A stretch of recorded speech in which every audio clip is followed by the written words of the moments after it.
It's 8:30. You really want to shock people by starting that early?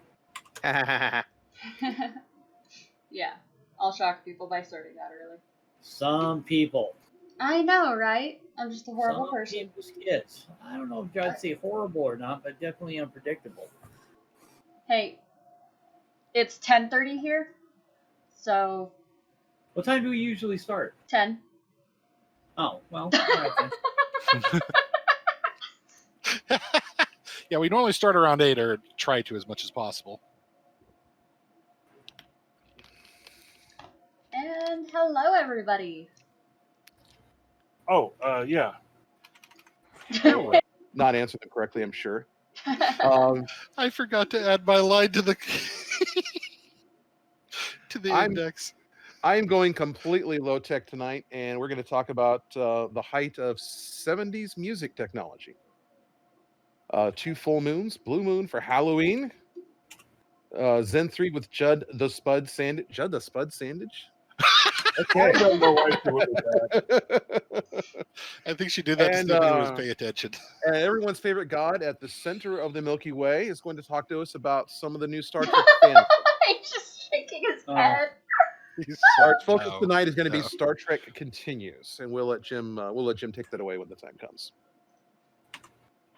And of course, our favorite space station, Starport Omega, out here at the edge of the galaxy, probing your exhaust port. Wait, probing your exhaust. Never mind. Oh my goodness. You just can't get part of the probing in the exhaust part, can you? Be sure to stop because this is the last fuel for 50 million light years. All right, so Bunny. Okay, so you guys want your first nerdy question of the night? Before we start this, shoot, go for it. Okay, this is a Star Trek question. How long after the original series did Star Trek: The Next Generation take place in their timeline? Ah, crap. 70 years. I remember the century difference. I don't remember the actual number of years. If I recall correctly, it was 80 years. I thought it was 70. It's, if I recall, also it's roughly 80 years. I don't remember. I want to say like 84 or something like that. But I mean, it was obviously McCoy was still around. He was like 120 years old, but everybody else had passed on except for Captain Scott and James. Do not Google it. If you Google it, you cannot say it. If you Google it, you lose. Okay, well, so I don't have a dog in this fight. The correct answer: 100 years. What? No, that's not What? right. You said Everything the original series, right? The original series, the end of the original series, and the start of Next Generation in their storyline. Oh. Okay, we are so going to... No Googling. To the Google machine. Change windows. I'm just going to share my second screen in full so we can see what's going on. Okay, we're going to go to Memory Alpha for this. Where else would you go? Yeah. So we're looking for Star Trek.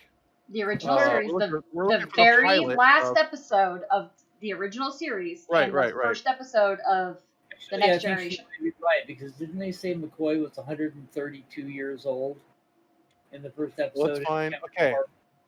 Hold on. So 2269. Somebody write that down. 2269.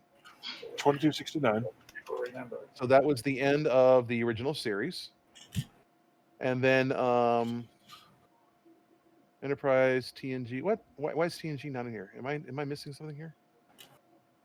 If you can't find TNG. That's because never mind. Yes. Never mind.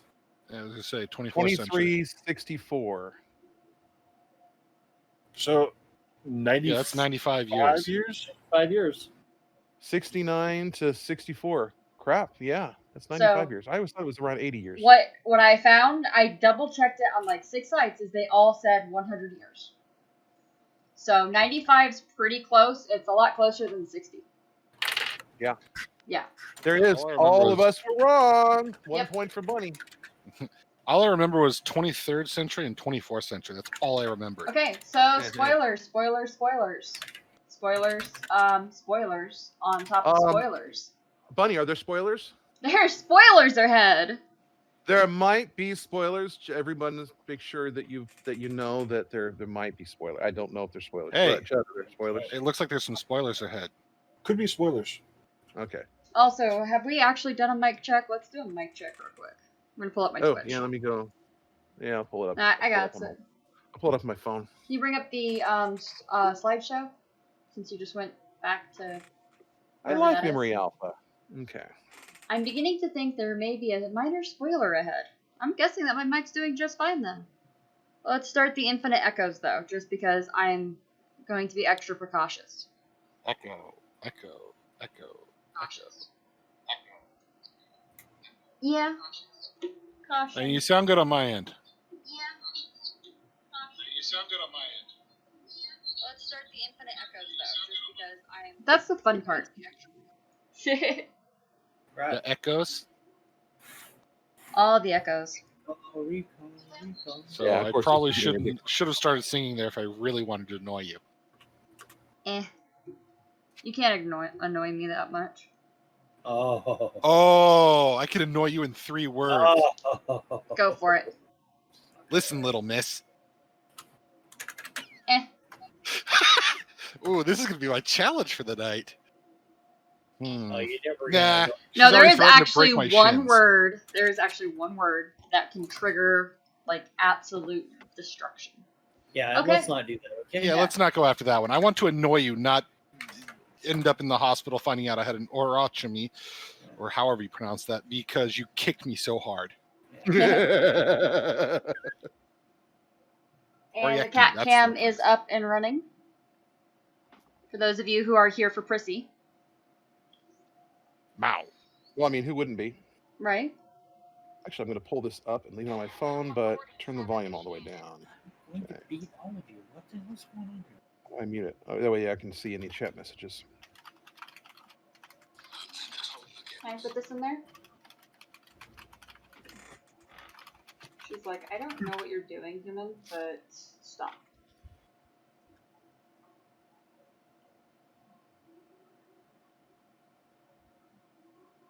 Oh, Okay. damn it. I just cursed myself. Uh-oh, what'd you do? I was thinking of things I could do to annoy Bunny, and I got the most evil song in the world stuck in my head now. It's a small world after all. Yes. Oh, Eh. I hate that song. Okay, you have- anyways, may we We're not allowed to continue sing it, to 'cause- lower decks? yes. Lower decks! Lower decks! Woohoo! To the lower decks.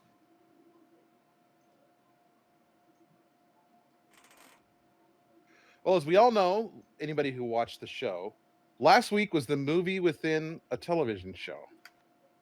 Obviously, it might be called Crisis Point: The Rise of Vindicta, but I'm not entirely sure. Vindicta. So we all know that we all have been watching, and we've all been watching Mariner, wondering what the hell is up with her. At the beginning of the series, we find out that she's the captain's daughter, and we basically figured out that she's been rebelling all this time to avoid responsibility and basically trying to be Peter Pan and not have to grow up. It rose to the point where she was ordered into therapy. But rather than visit the ship's counselor, she decided to create a movie on the holodeck and put cast all of her friends as villains in the show. So what did you guys think? Up to date, I thought that was the most hilarious episode of the whole bunch. For me, the season finales took the cap for funniest. Oh, absolutely. Like that one, I had to pause that so often. I was So laughing. we're gonna talk about this episode first. Just Yeah, we're on Rise of Vindicta right now, though. Yep. So I have my love-hate relationship with these last 2 episodes, and the first thing I'm gonna say is Boimler is not. I don't know. He's not my cup of tea. And he does things throughout the second to last episode of this season that just outright irk me. And the thing is, he had redeemed his personality the episode before. Like, oh, he actually has a discernible personality outside of bootlicker. And it's like they do give a little bit here and there, but they try to inch back in that non-bootlicker personality in the final. But we'll talk about that when we come to it. Oh yeah, because I have a lot to say about Boimler in the final episode. Okay. But yeah, and this one is really Mariner's story. I mean, it really is. Just the whole relationship between her and the captain, and that scene where she's fighting herself, and we finally really get to the heart what her of her attitude and stuff. Issues.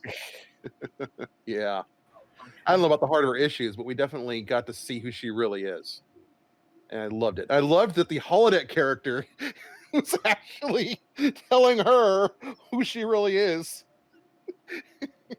And and she's like a little bit surprised at when all this finally comes out. And Boimler's program had to tell her what her the truth of her own personality. Yeah. But she actually cares. Yeah, she cares too much. No. Well, no, I don't think it's. I don't think it's too much. I think she cares, but she doesn't like. The past her did not want to care. She didn't want that responsibility. She didn't want everyone else's lives on her shoulders. She wanted to be, like Tom said, she wanted to be Peter Pan. I think you actually said exactly what I was about to say. Everybody's lives on her shoulders. We know that in the previous episode with the babysitter captain that she is of the same academy class as her friend who is now literally a captain. Mariner could be a captain right now. So, and we know that she's done covert ops. She's done something to the point where half of Starfleet is indebted to her. And it seems like because some of the greatest heroes in Starfleet, are like, okay, now we're even. So what did she do? What happened? Something big happened in her past that not only made her a, what are we, Jim? Big damn heroes. Not only made her a big damn hero, but also scared her so badly that she doesn't want responsibility. Be interesting to see what that is if in the future, if we get there. So, Judd, what did you think of this episode? I thought it was okay. I actually liked the last episode better. Okay, so Jim, do you have anything to say about this episode? Not really, no. How about you, Final? Mr. Snorts a lot. I found it interesting because it took what we normally see as Star Trek and flipped it on its head. It presented us with a point of view that we typically don't ever see in Star Trek, which is the good guys being bad. And as a result, it shows a reflection of her that she wasn't ready to handle. And it kind of hit her. The way they presented this showed her in a light that she truly didn't want to acknowledge, and it gave her character a level of depth that we hadn't really seen yet, and that's kind of awesome because that's the kind of character building that classic Star Trek has been famous for. And even though this is supposed to be a comedy series, that they're still including a lot of the classic aspects of Star Trek that I really loved growing up and seeing and learning. Yeah, so it's got the right amount of drama. Oh, yeah. But they used the drama as a lever for absolute comedy. Again, I had to pause this episode a great many times to laugh because it was too many good lines. Oh, yeah. And I love how they wove the comedy. They wove the comedy into the plot organically instead of throwing it on top like sometimes you'll see. Which is actually a hallmark of the guy that's leading the series. And my brain just blanked on his name. He did the same thing in Community. He wove the comedy in, and it made the series so much better as a result. It wasn't we're going to shoehorn in a comedy line here, well, laugh track. No, this is genuinely funny. Thank you, my favorite two moments in this episode, those damn credits. The credits just I was laughing so Banding hard. and hitting them on the head. And Yeah. then, is anybody gonna guess number 2? Honestly, there were too many, dude.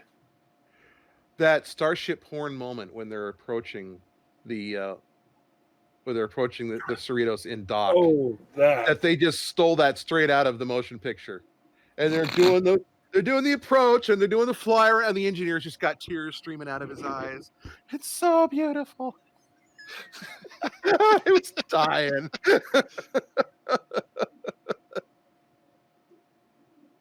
And at the end, like the switch, like spinning around, the camera spinning around. So I wish we could show that section of video without getting copyright striked, but Yeah. No, unfortunately not. It's We're this not is gonna go already there. pushing the limits. too risky Yeah. these days.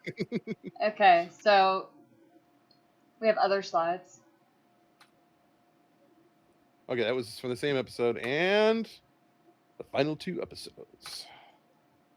And the final episode was I'm going to say this may be the most dramatic episode of any Star Trek episode I've ever seen. There's so much going on here and so much happened. Basically, right at the beginning, the other California class ship. Dude, and wasn't that amazing when Yeah. I mean I'm sad that the entire crew died, but Yeah. that effect when they grabbed it and the thing went to warp and the entire ship just like Yeah. that was incredible. For a cartoon, I mean, you're over here thinking, okay, it's a comedy series, but the effects in this series have been incredible sometimes.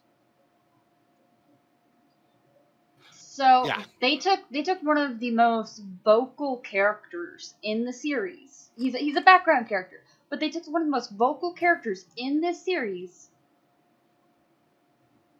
and poof. We're starting to get to know his personality. He becomes this hero. And then they ruined him.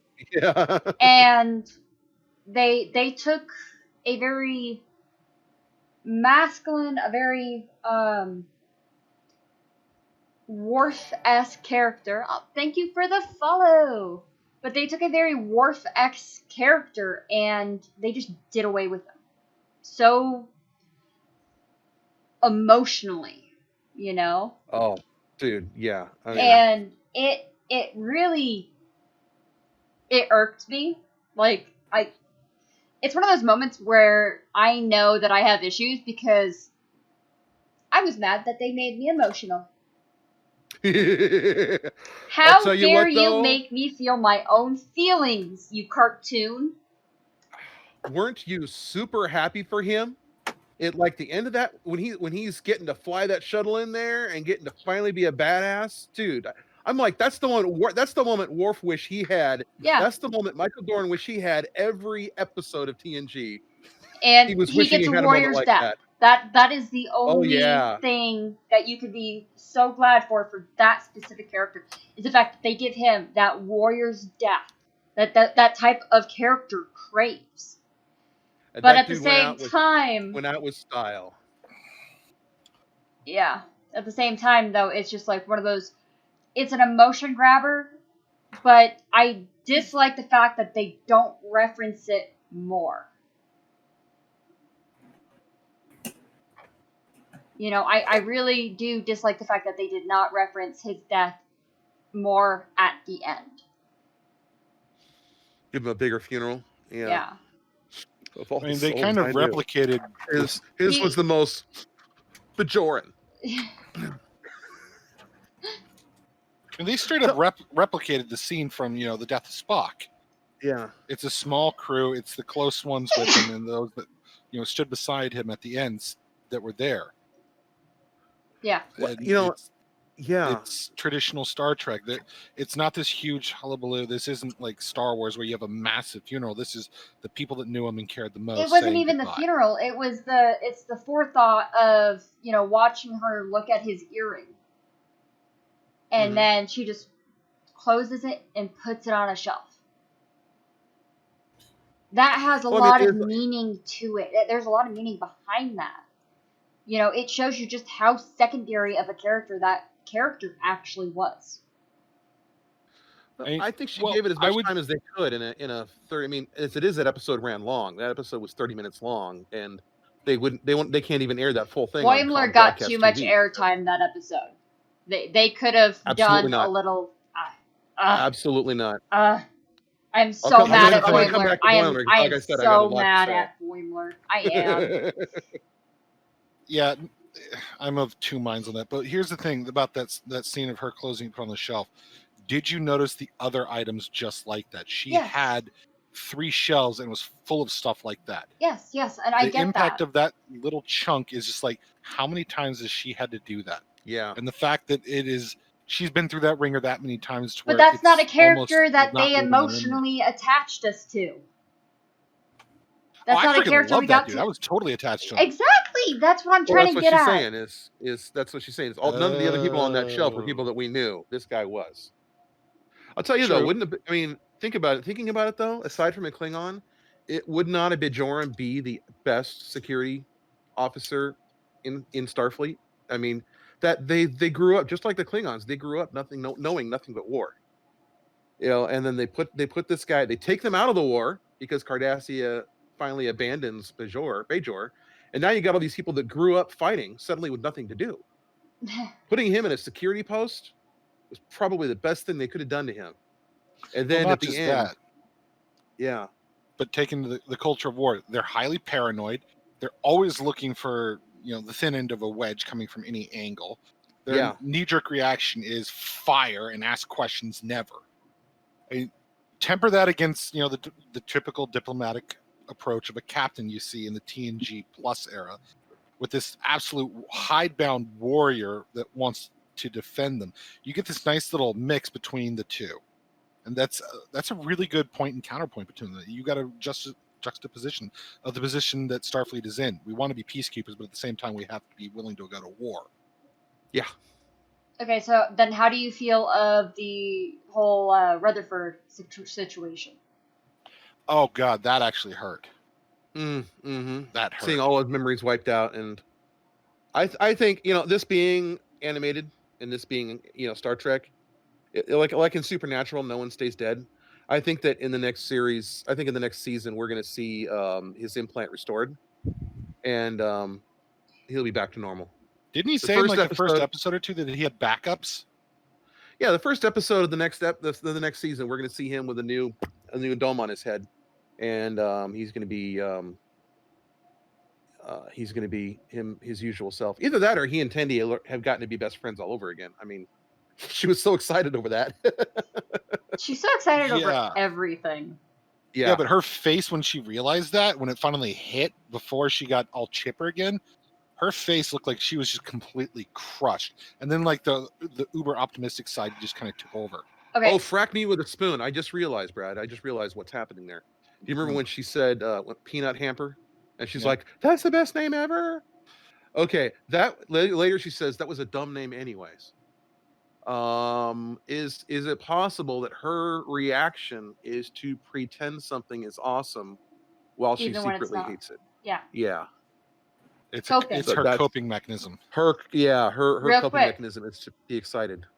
If he doesn't get his memory back, he has a program on the ship that's still on the fucking ship in the holodeck that wants to fucking kill him. And guess what? He doesn't even fucking know. Oh. That was like my first thing. As soon as I realized that he has no memory of this, that holy fuck, he's actually in a little bit of trouble. A little? He's gonna find that later with no memory and bad things are gonna happen. Gosh. Yeah, he'll start reviewing his holodeck programs and be like, oh, Badgie, how are you doing, buddy? Turn off safety mode. Like safety protocols. Okay, my other our other bridge officer that we would love to hate. How much do you like that six-pack, Bunny? Is that not the man of your dreams right there? Okay, don't get me wrong. I immensely enjoy characters like Thor and how much effort those actors go into becoming buff. but literally when she describes him as a meathead, and then he goes all like lizard cross-eyed doing deadlifts, you can't help but vomit a little.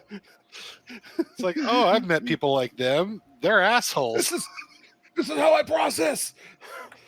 Get out! I need to think. Like,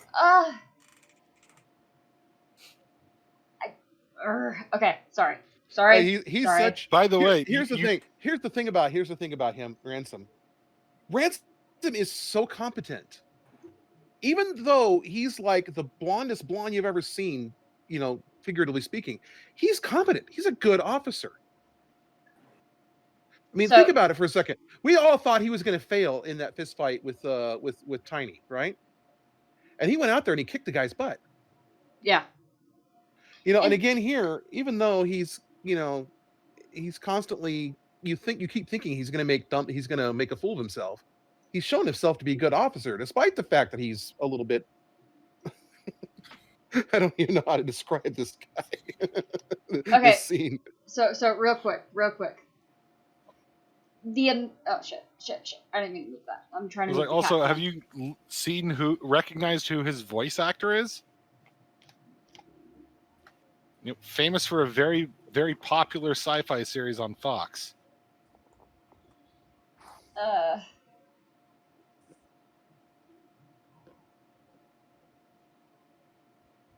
Oh, come on. You're not even going to guess? No clue. It's Jerry O'Connell, famous for Sliders in the 90s. Oh, you gotta be kidding me. I didn't recognize it I either. did not even get that. Oh my goodness. Apparently, he does a ton of voice acting work. I loved him in Sliders, and he's done a bunch of other series that he was really good in. But seeing him in this role, it's just like, I did not recognize the voice. I recognized nothing about it. He fits that character so damn well. Absolutely. He does a fantastic job. He does a great job. If you bring us back to the slides. Yeah. We missed one important thing that is a big part of the transition between the two images that I have on here. Uh-huh. Let's talk a little bit about Boimler. Oh boy. Oh boy. Where do we start? Okay, so number one, Boimler, just for some background. Damn it, I keep doing the wrong thing. I need to stop doing that. Do we do the Sulu maneuver? No, yeah. Let's go with the I have broken. He is by the fucking books. Not because he breaks the rules and he takes everyone's private logs and installs them on the fucking holodeck. By the fucking books, my ass, motherfucker. Okay, so then not only does he do that, but he does it for his own benefit. No one else's, his own. Okay? So that's just a little background on what's going on between these two transitional slides here. Yeah. But I'll tell you what. Here's the thing. What was it? The first episode, Boimler gets called the bridge, right? Remember, he goes up there and it's just like he's completely, just totally lost in his own head. To the point where he can barely even respond to people trying to talk to him as he's walking through the bridge to get to the captain's ready room. And what did we see in this episode? He was just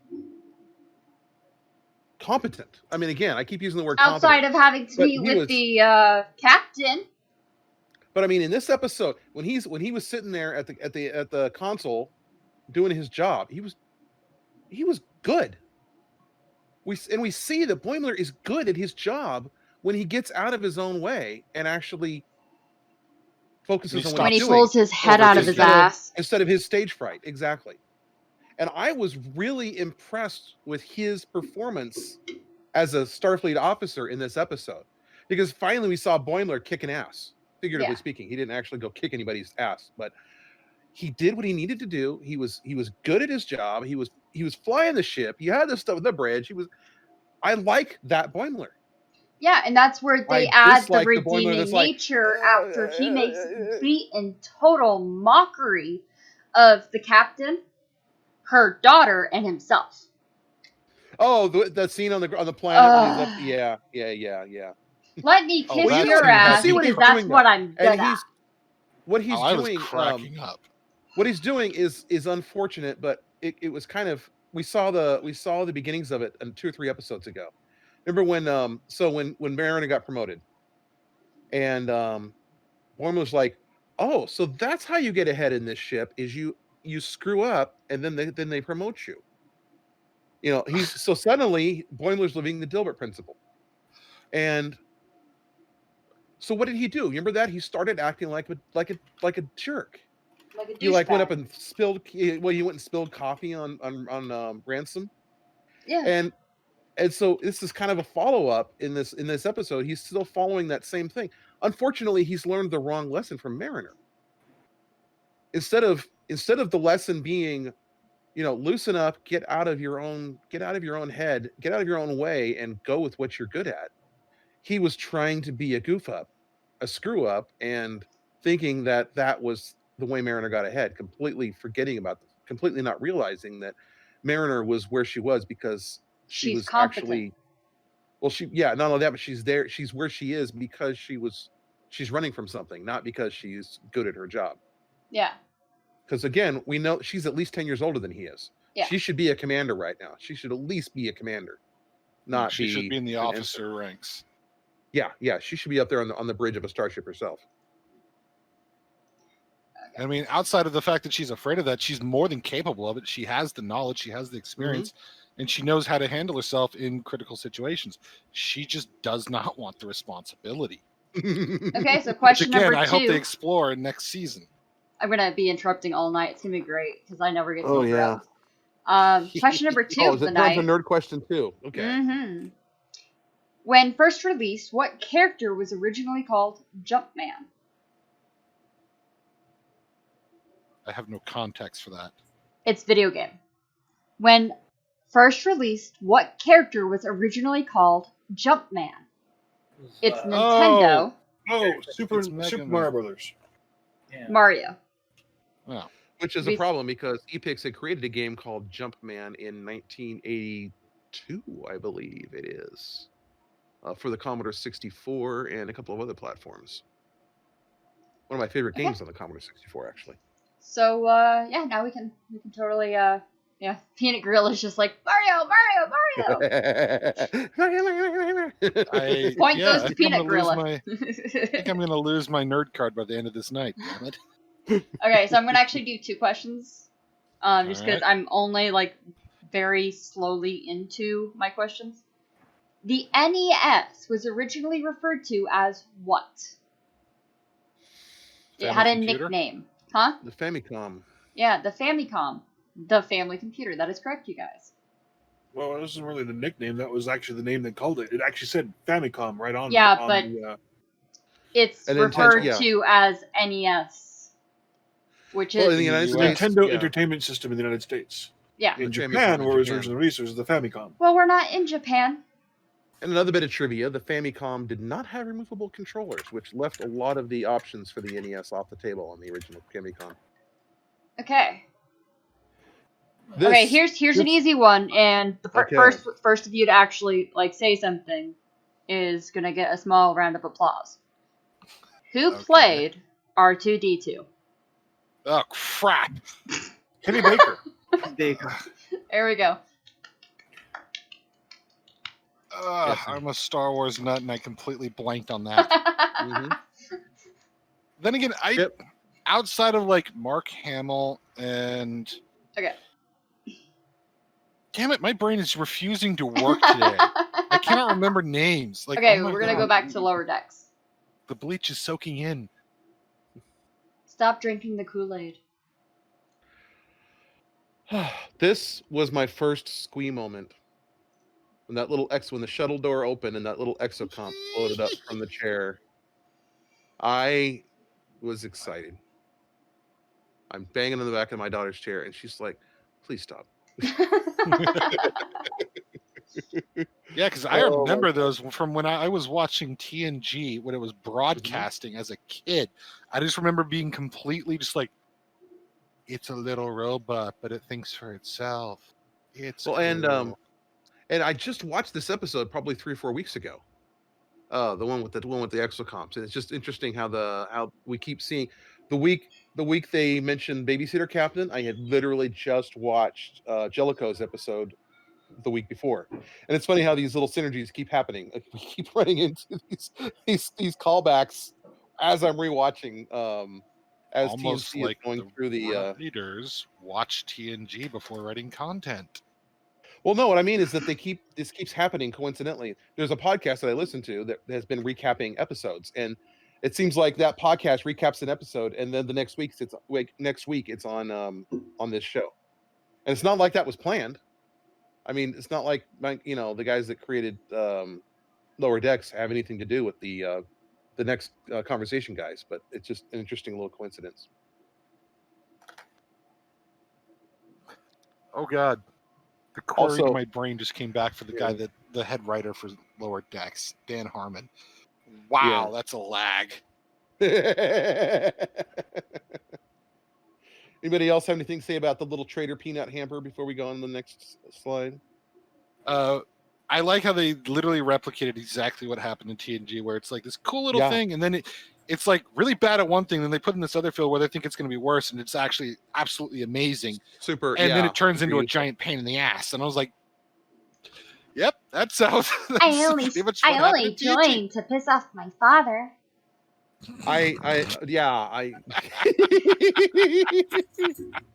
Someone get that machine. It's pumpkin spice latte, so it can shut up. Yeah. Sorry. I wonder if they'll have Exocomp toys in Walmart. And this, Oh God, I yes. literally woke up everyone in the house when this moment happened.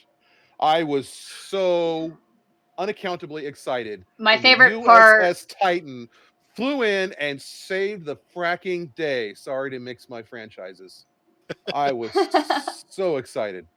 Okay, They did such a great job with Riker in this. Oh my gosh. Not just Riker, but they made sure to include the wedding rings. Yeah. And Marina Sirtis going, "We're going to talk about this." So I was like, "Oh!" And his reaction, and her sitting at the bar and handing the muscle brain his ass on a platter, and failing. His response is, you're gonna love whatever they win that planet was. They have a little Risa there. Riker's like, "Oh, should we take the little Horta? No, let's take the one we normally take." No. Deanna said, "Should we take the little Horgon?" Yeah. Take the one we normally take. No, we'll take the one we normally take. It was absolutely priceless. They got the characters. It sounded like they were having fun doing the voice acting for these characters. For this little bit, they got to do what they used to do, like they did in Picard, but they got to have serious fun with the characters. Have you the way they sounded like they were laughing between takes, and they finally got one of their still smiling because they were laughing. Have you seen any of the interviews with Jonathan Frakes, or read or listened to any of the interviews with Jonathan Frakes whenever he's talking to someone about doing Picard or doing the Orville or doing any of the like Discovery? He was in Orville? He directed a couple of Orville episodes. Oh, no. He is. The answer to that is this is a man who truly loves his craft. Yeah. He loves what he's doing. He loves acting. But he loves directing, and he's so good at it. Every time you see him directing something, you know it's going to be a good episode. I'm trying to remember. The first time he directed a TNG episode, I saw directed by Will Frakes, or by Jonathan Frakes, and I'm like, oh, that explains why this was such a good one. Here's a trivia question: what was the first episode he directed?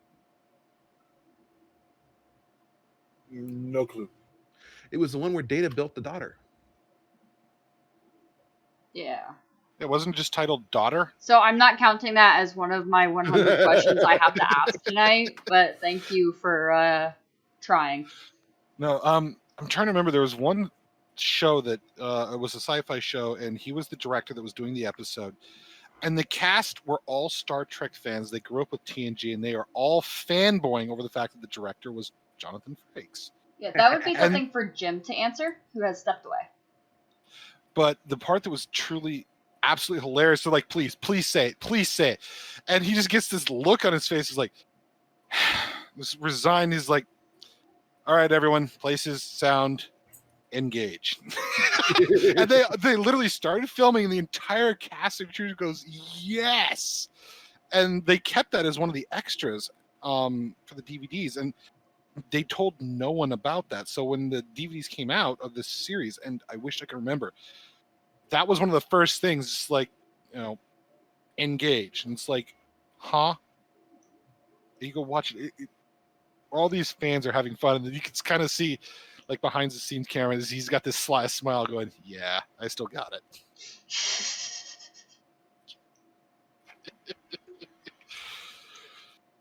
There is.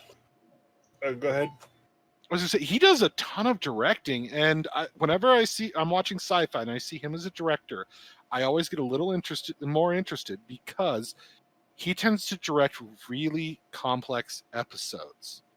But there's a lot of detail, there's a lot of storyline, or there's a lot of character building. So it's kind of like this little flag that flies up. If you see his name as director, it's going to be an interesting episode. It's going to be an interesting episode. There's going to be a lot of character development, and it's usually going to be dramatic. And I'm going to interrupt again. So, in Star Trek The Next Generation, what technology broke down if they needed story ideas? The holodeck. That was so easy, right? Yeah. Holodeck is the most dangerous device on a starship. Which is funny, because it's based off of the technology of the transporter, which, short of the warp core, tends to be the most actually dangerous one. Yeah. Although I think at some point Geordi said something about the transporter being the most safest way to travel, and the transporter accidents are like 1 in a billion or something like that. How many did they have per season? At least 3. Okay, so I had to put a couple of questions like this in there, though. Yeah. The Star Trek Next Generation, which actor played 3 different characters in one episode? Brent Spiner. Yep. Yeah, Brent Spiner. Well, Data played. Yeah. Data's. Fistful of Datas. Yes. Well, also, there was the episode where he played Data, Lore, and Noonien Soon. Yeah. Yeah. His brother, the father himself, basically. But yeah. Okay, so on to our next slide, if you would. Retro recap. That would be you. Can anybody guess what tonight's? Can anybody guess what tonight's fun, not computer-related topic is going to be? Something I'm genuinely interested in, because I'm actually doing something, and it's one of my favorite things. So tonight, I have gone on a little bit of an analog kick the last few weeks, and so to back things up, this all started when my grandfather passed away. My mom, he's my mother's dad, and somehow my mother ended up with all of his records. He used to run a radio station. He used to own a radio station, more than one, I think, actually. And so I have tons of LPs and mostly 45s. I have hundreds of 45s from that they used to play on the air. So here's an example. This one's damaged, so I can handle it without worrying about it. Here's an example of one of the records. What's interesting about these is most of these records, they'll say something like "not for sale" on the record. These are promotional records that were actually given to the station. They didn't pay for them. Another interesting thing is most of these. This is not an example. Most of these are the same song on both sides. So you can play through one side, and if you wear that out, or if it gets a scratch on it, you can flip it over, and you've got a pristine copy on the other side. So I've been going through and playing some of these 45s, and just finding the ones that are songs I actually recognize, and pulling those out, getting rid of the ones like this one that are cracked or so badly warped that they will damage my player. And that brings us to my next little bit here. So my question is, can you guys see the full screen? Yes, you can. Okay. So I'm going to turn some more light on here. What's happening? So what we're looking at here, I built a desk when I moved over to this house. I set up a desk specifically for retro computing projects. It was going to be things like 8-bit computers. That little nook back there was going to run my emulators, my NES or whatever you want. But kind of along the way, it became my desk for my ham radio stuff as well, and just like anything that's more old enough that it's not modern. And tonight, this is my turntable desk. um, we went to my daughter and I visited a record store today, and we found these two little guys. I think they're called Ugly Dolls, and they Yeah. are just the cutest things, aren't they? This is actually this is actually Trey, whoever Trey is, as Lieutenant Uhura. So you can see we got the little mini dress and everything. So I forgot that Lieutenant Uhura was a red shirt. I'm really surprised she didn't get killed in the first act in any of the episodes. And then this little dude is actually a Comic Con exclusive. Babo Bird as a red shirt. Which explains why he's dead. Yeah, he is dead, isn't he? I didn't even catch that. Good catch, Brad.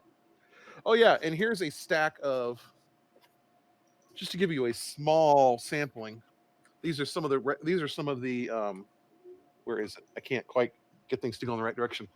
That are much bigger than this of records to go through. These are all things like Weekend by Wet Willie. Weekend by Wet Willie. I'm talking about. Whoops. Okay, so as we're talking retro, Anyways, in the so- alternate timeline of 1985, what for Black to the Future, what Clint Eastwood movie is Biff watching? Oh, The Good, the Bad, and the Ugly. Nope. Let's see, it was Eastwood. No, that wasn't Good, the Bad, and the Ugly. Oh crap. I know it, and I can't remember the damn name. For a fist full of dollars? Yes. I have it. Yeah, I need to like, watch I've it. Seen, like my dad's a huge Western fan, so I get him one Christmas I bought him a literal stack, like 10 or 15 classic Western movies. John Wayne, Clint Eastwood, some of the spaghetti Westerns. Okay, back to Tom. No problem. Sorry, I got to keep us on topic. I know I'm interrupting a lot, but Okay, so anyways, I'll shorten this up a little bit. So after my grandfather passed away, my mom brought home all of his records and stuff like that. So I bought this. I thought, let's get these records to digital so we can listen to them on our MP3 players. So I got this Grace turntable. Nice, simple little turntable. It's got a USB sound card built into it, so you can plug this straight into a laptop and record your vinyl to MP3. And I thought this was such a great little record player until I actually started using it and found out some of the things that are wrong with it. Take a look. I don't know if you guys can hear this, but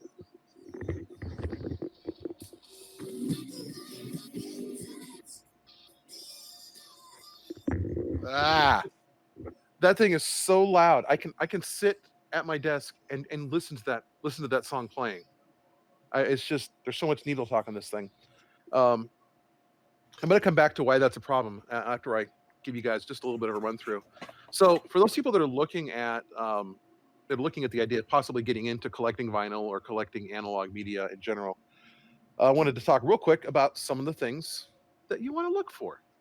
So this is not a buyer's guide. This is just the things that I found that are important if you're gonna buy a turntable.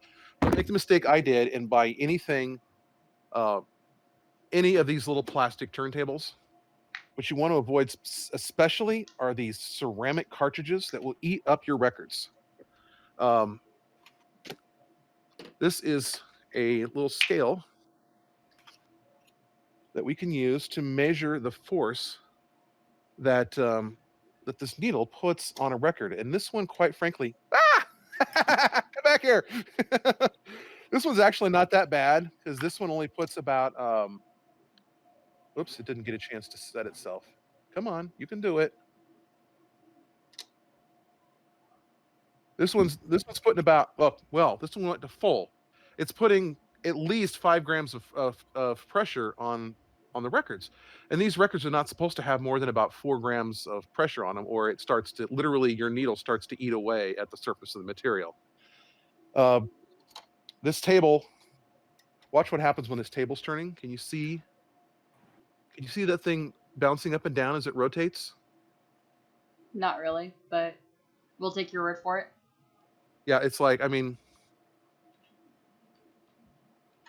the Yeah, I table is can so see it. warped. It's got a lot of wobble. Yeah, the table is so warped. The platter is so warped that it sometimes will actually rub it will rub back here when the low section comes by. And I ended up, so this is going to I'm actually going to take the belt off of this and use this as something to set my records on when I'm cleaning them. Because some of those records I have are dirty, they're dusty. Some even have mold on them. I mean, I pulled out one where the box was molded, and it's out in the garage right now because nobody wants to breathe that dust, or it was just mold all over. This, by the way, is the Star Trek to the original. Sorry, the soundtrack to the first episodes of Star Trek. The Cage was the original pilot, and then Where No Man Has Gone Before was the first pilot of the redone pilot. And this is available in Red Shirt Red, Command Gold, and Science Blue, depending on depending on whether you're lucky enough to get one of the other colors. So you don't want to buy cheap ass junky turntables. Don't buy anything with a straight tone arm. What you want to get is a table with a few things. And again, this is just what I consider minimal. You want something with a tone arm that start with a removable head shell. So if I want to change my cartridge, it's just that easy. I mean, I can plug another cartridge in here.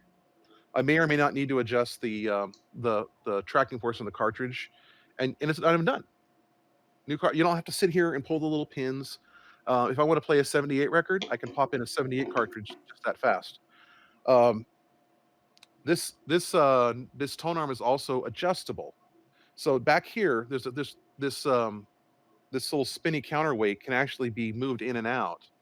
And what that does is that changes the amount of pressure that the head puts on the record to allow the needle to track properly as you're playing it. Things like DJ cartridges actually need more weight because you're sitting here playing and the bass is bouncing your table, and you don't want your record skipping as you're playing. And this one has a couple of nice little features that I like. It's got variable speed, so you can if you're mixing, you can actually speed the record up and slow it down a little bit to match the speed of two songs you're trying to mix together. I don't use it much, except that every once in a while you'll find a song that's been sped up or slowed down. And one of the Stranger Things soundtrack songs is actually too fast, so I slow it down when I play it to make it the right speed. And it has what's called quartz locked. This is probably the most important thing, aside from the good tone arm, is a quartz lock speed. So this table does not speed up and slow down as you're playing. If I put a weight on it here to stabilize a warp record, it doesn't slow down because it's heavier. The machine automatically compensates and automatically in order to keep the speed consistent. And you can't see it, unfortunately, in the video, but there's actually a little strobe over here, which is kind of cool to watch. You can see it now, how the strobe's basically not moving. It looks like it's staying in one place there. If you change the speed of the table, see how it starts to turn. It looks like it's crawling. That's because the table's going a little bit faster now than normal. And when I lock the speed in again, and if I take this guy off the top, it'll crawl for just a second and then it stabilizes it again. Nice. All turntables need a preamp. So if you buy a turntable, you either need a external box that will make your turntable loud enough to use on a speaker system, or you get a table like this guy that has a preamp built in. And there are a few other things. You're going to want to get yourself a cleaning kit. I bought this nice little cleaning kit for like $10. It comes with a standard record brush. You basically clean it by just kind of catching the dust and then brushing it off the record. And yes, this is how they tell you to do it. I'm not screwing my record up. By the way, this is exactly the wrong way to clean a CD. You never clean a CD this way. You always clean a CD outwards. But with vinyl, you want to clean it along the groove and then just kind of brush it off. Cleaning kit also includes a felt brush, and you use the felt brush with a cleaning fluid in order to get off any dirt, mold. And you can also use a cleaning fluid with a microfiber cloth to get off something that's stuck to the surface. Like I had my Farewell to Kings. Is that the one, Jim? The one that has Cygnus X1 on it? Cygnus X1 actually had something stuck in the groove Oh, during the most important song. You know that dun dun da da dun. That was just playing over and over and over again because it was like a little tiny white thing stuck in the groove. I managed to get it out with this and with the microfiber cloth. And by Okay. the way, don't buy cleaning fluid. If you buy one of these, and then this is basically just alcohol, water, and the tiniest bit of soap. Okay. You can make this yourself for Cheaper. a gallon of this for what this thing cost. Yeah. Okay, so my quick introduction. Analog. Okay, go ahead. Okay, so this is going to make everyone race to answer. I've got 2 questions for you. When referring to a website address, what does the acronym URL stand for? Uniform Resource Locator. You're so thrilled. I finally get one that I actually know. Actually, that's my uncle's name, Earl. Well, yeah, and then you've got Earl. Okay. the whole URI versus URL debate. Here's which a I don't even tougher wanna get one. into. You guys ready? You're going to love this one. What is the only state in the United States that can be typed on one row of keys that contains QWERTY? Or the QWERTY keyboard, that style. It has to be typed on one of the rows. Only one row. Huh. Everyone starts looking at their keyboard. Oh, Nevada. Trying to figure it out. Nevada. Nope. Any N is N and E are both on different rows. Oh, I'm thinking of the acronym NV. It is Oh, the whole- literally on the home key row.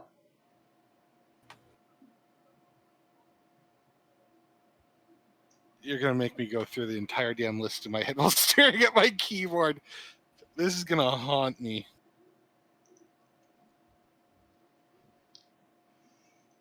Cricket. Seriously, I swear to God, if I had to buy you a freaking sound pack to give you the perfect like response for these dead silence, just like click a button, crickets start playing. Does anyone want a hint? Yeah. Sure, give us a region. It is a state that actually is not connected to the United States. Oh, Alaska. Here we go. That was pretty. Oh, yeah, you're right. Yeah. Yeah, no, wow. Okay, that's really out there. That's some. pretty obscure. Yeah. Hey, You're pretty random nerdy questions. You're obscure. Your face is obscure. Is it? Hey. Enough of the obscurity talk. We don't need to hear about you guys' obscure faces. Hey, there's some obscure stuff that happened earlier that I won't mention. Other than that. Funny, I was just thinking about that. And I'm like, no, I'm not going to do that.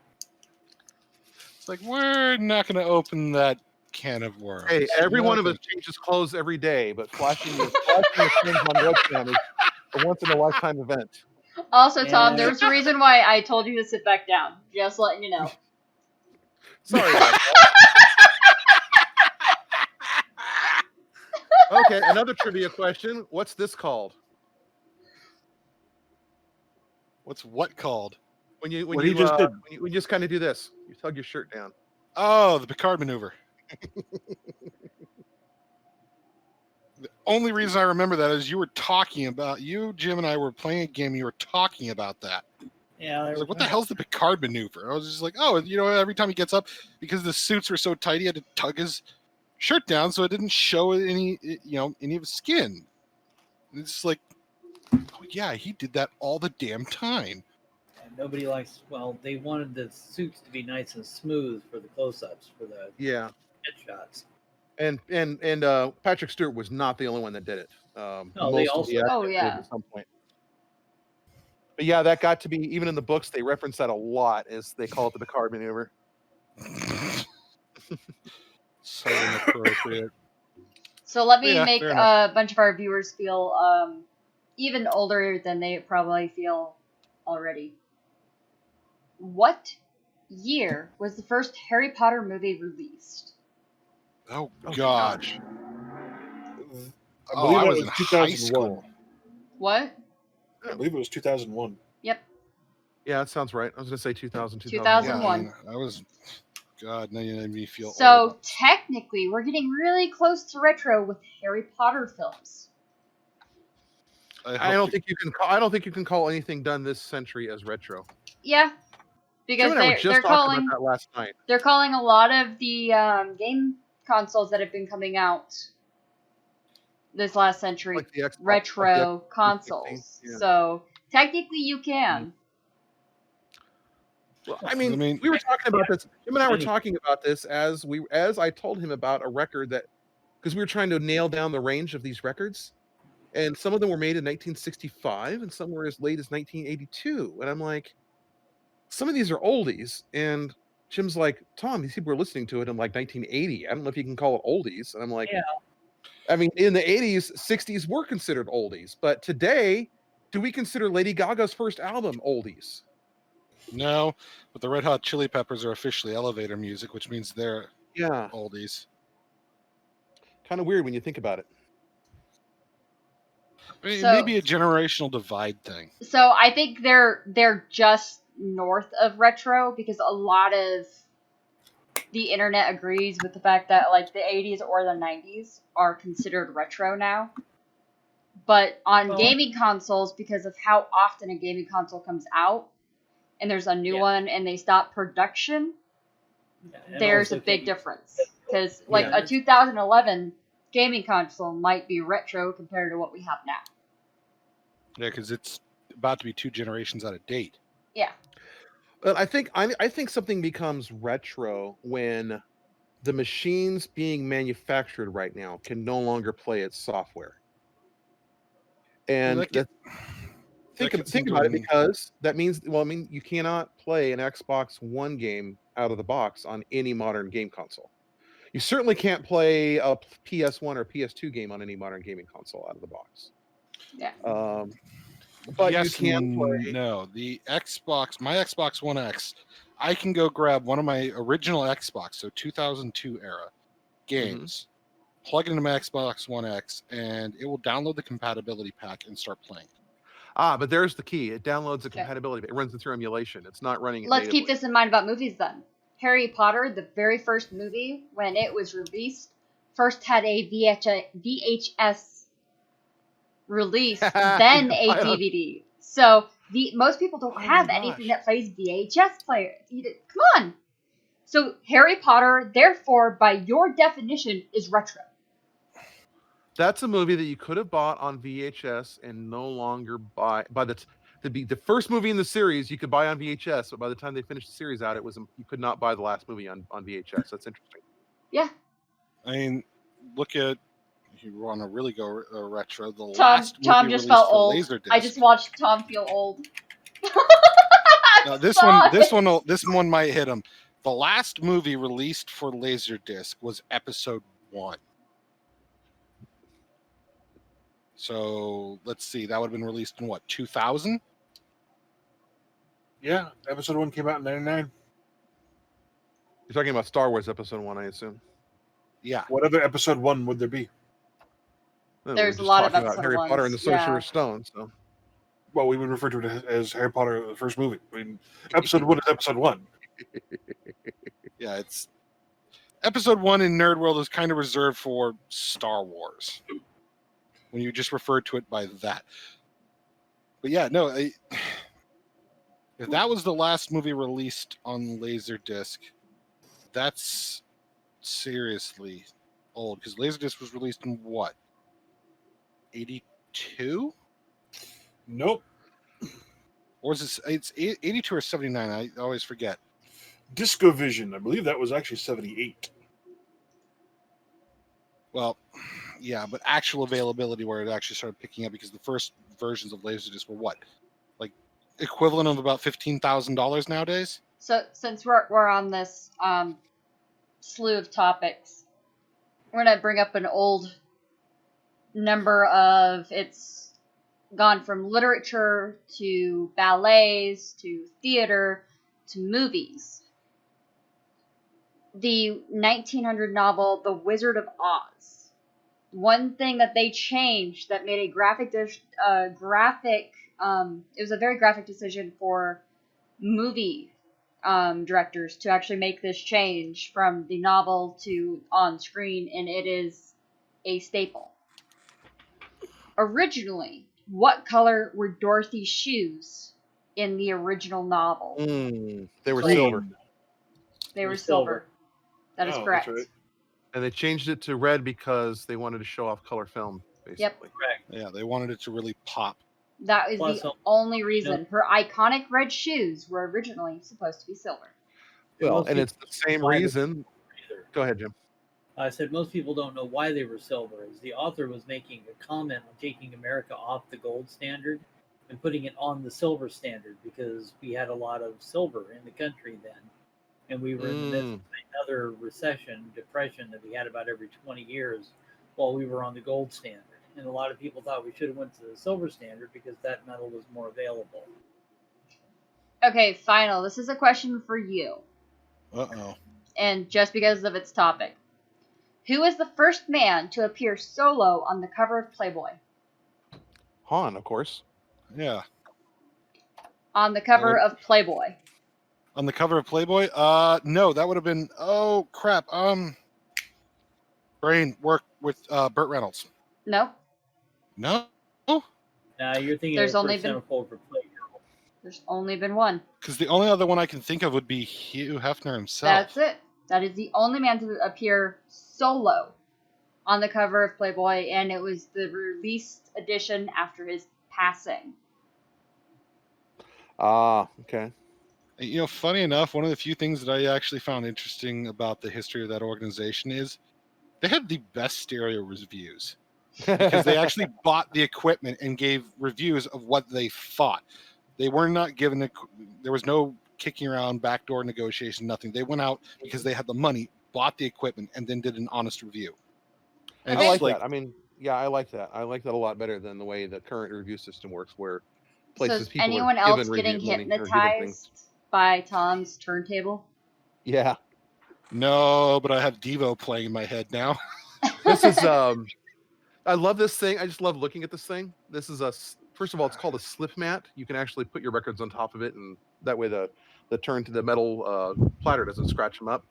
But this is also this particular thing is called a protractor, and what you can do with it is use it for aligning your cartridge. So when you I'm not gonna set the cartridge on the protractor right now, but as you notice that this cartridge has two screws in the top. You actually have to move the cartridge back and forth and twist it to get it perfectly lined up. And you set it down on that little target right there and make sure that it's aligned with the target. And then you bring the cartridge around and do the same thing at the other target. And if the front of the cartridge is still straight on that center line, then your cartridge is twisted the right way. And the reason for that is if you look at, obviously if you look at the tone arm as it tracks across the table, it's turning.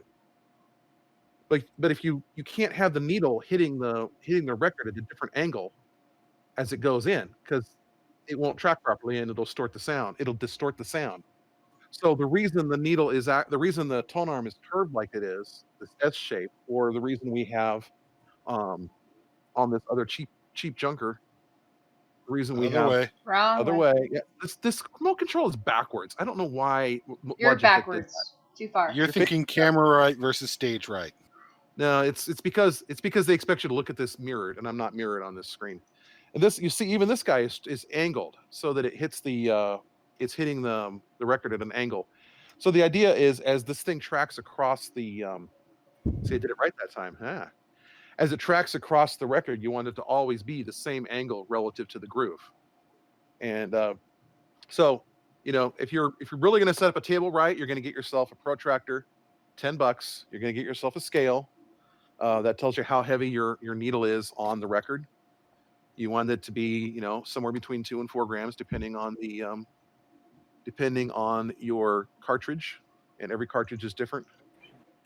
But this one's tracking at 2.06 right now, so that's a good number. And I'm sorry you can't see it on the screen.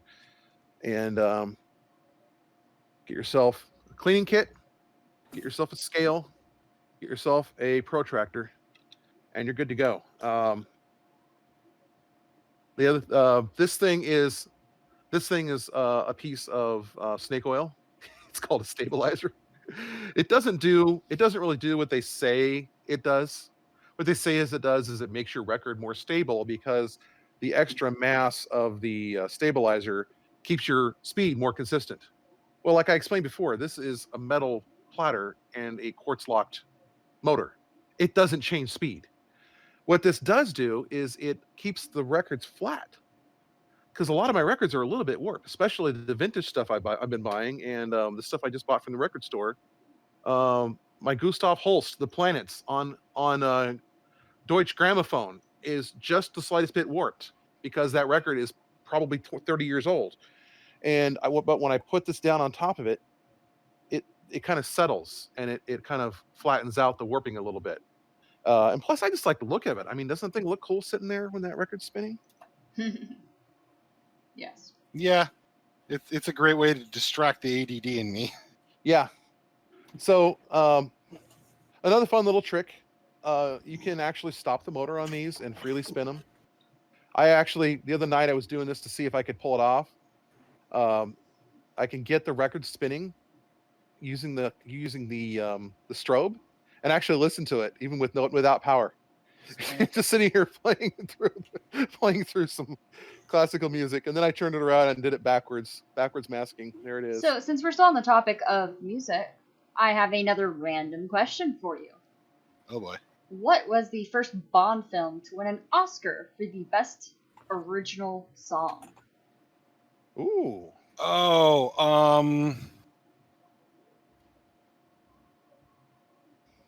I think it was Goldfinger. No. No. It was. If it wasn't Goldfinger, it was Live and Let Die by Wings. No? Really? Okay, well, I'll shut up then. It was Skyfall with Adele. Why does that not surprise me at all? Yeah, I agree. I mean, come on. You had, what was it? One of the original songs was written by the frickin' Beatles, and that didn't qualify. I was like, it's the Beatles. Come on. You know, my nieces are like 5 and 3, and the 5-year-old knows who the Beatles are.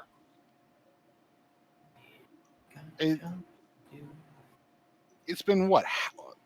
Better part of over half a century since they broke up? Something like that. Yeah, and they're still one of the top-selling bands of all time. The Beatles, I want to say the Beatles is one of the most valuable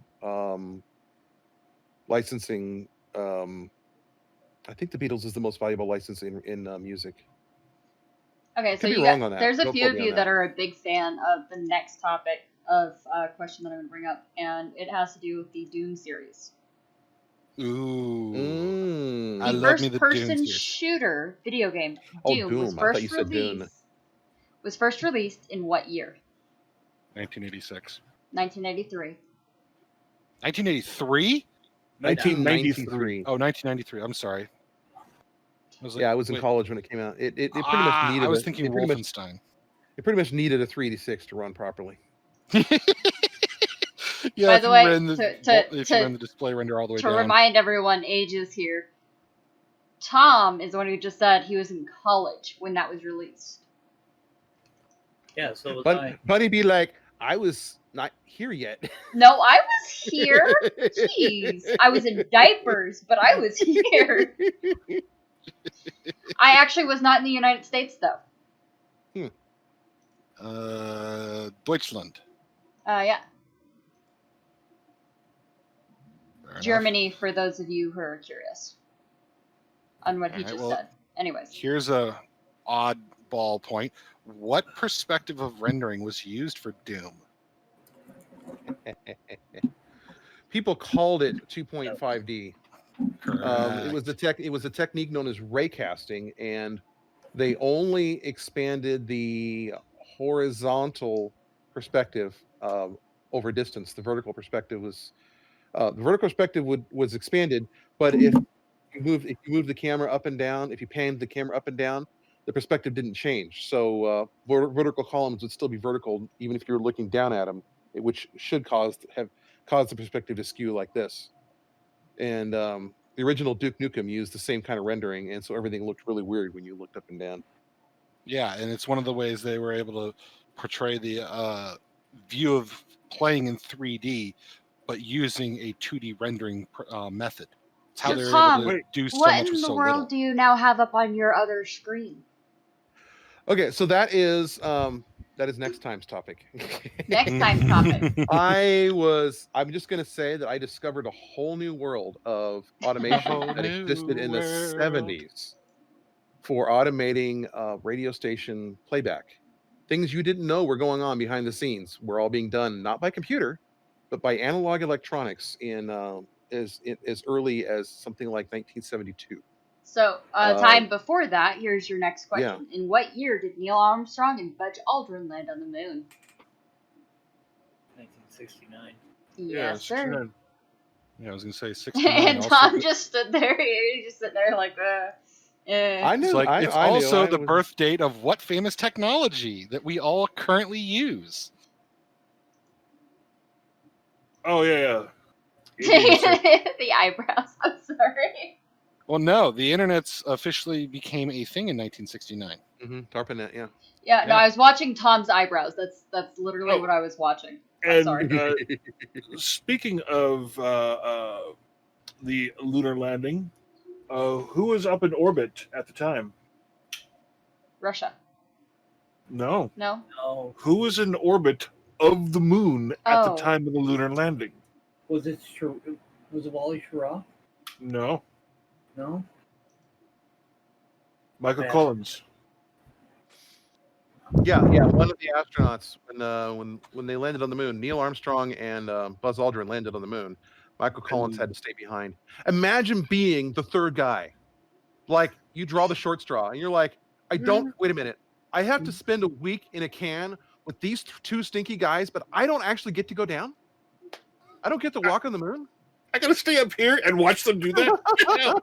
I want to know who he pissed off to get that. Yeah. Well, every single mission had somebody that stayed up. Well, yeah, because it makes sense. Because if Yeah. considering later issues with the gotta Apollo drive the missions, it made sense. Let's not get too off topic. So I'm just gonna wrap this up with like I said, our next time we'll talk a little bit about that automation stuff for radio stations. I think it's amazing. Don't buy these cheap ass record turntables or record players. If you're gonna buy a turntable, at least buy something that's decent. Buy yourself an Audio Technica LP60. Go get the 120 like I have. Don't buy those integrated Crossley. If it says so-called Crossley on it, vintage no. style record players. Don't do it. Save your records. That record, right? Like I said, that player right there is going to be emasculated and no longer ever able to play a record again after tonight. And Yeah. I gotta find my old techniques. Like I know they're somewhere, but I have yet to stumble across them, and that's really worrying me. Speaking of, since we're doing trivia, okay, you guys see that the computer in the front of this picture here is it's a recreation of an Altair 8800, and you see my TEC 3300 A3300 S tape recorder back there. What do those two things have in common? They're both powered by tape for storage. The Altair 8800 was released in 1975, which is the same year that they were making the TEC 3300S. Out there. Yeah, that tape deck is 45 years old and still working. That's if you were to does any piece of portable electronics, any piece of personal electronics you buy today, will it still be working in 45 years? That thing A decade ago, I would have said an Apple computer, but not anymore. Yeah. Also, I love that GIF. That's Star Trek, by the way. That's the Star Trek. Just to stay with the theme, that is the Star Trek Mike Mayfield's Star Trek game, which was first created on an HP computer back in the late 70s, and it has been on pretty much every computing platform ever made since then. This is running on a CPM, which is running on the emulated Altair 8800, which is the little box you see with all the lights in front of the tape deck there. And that's obviously not the live scene. I made that shift a couple of days ago. And okay, I'm done. So it's somebody else's turn.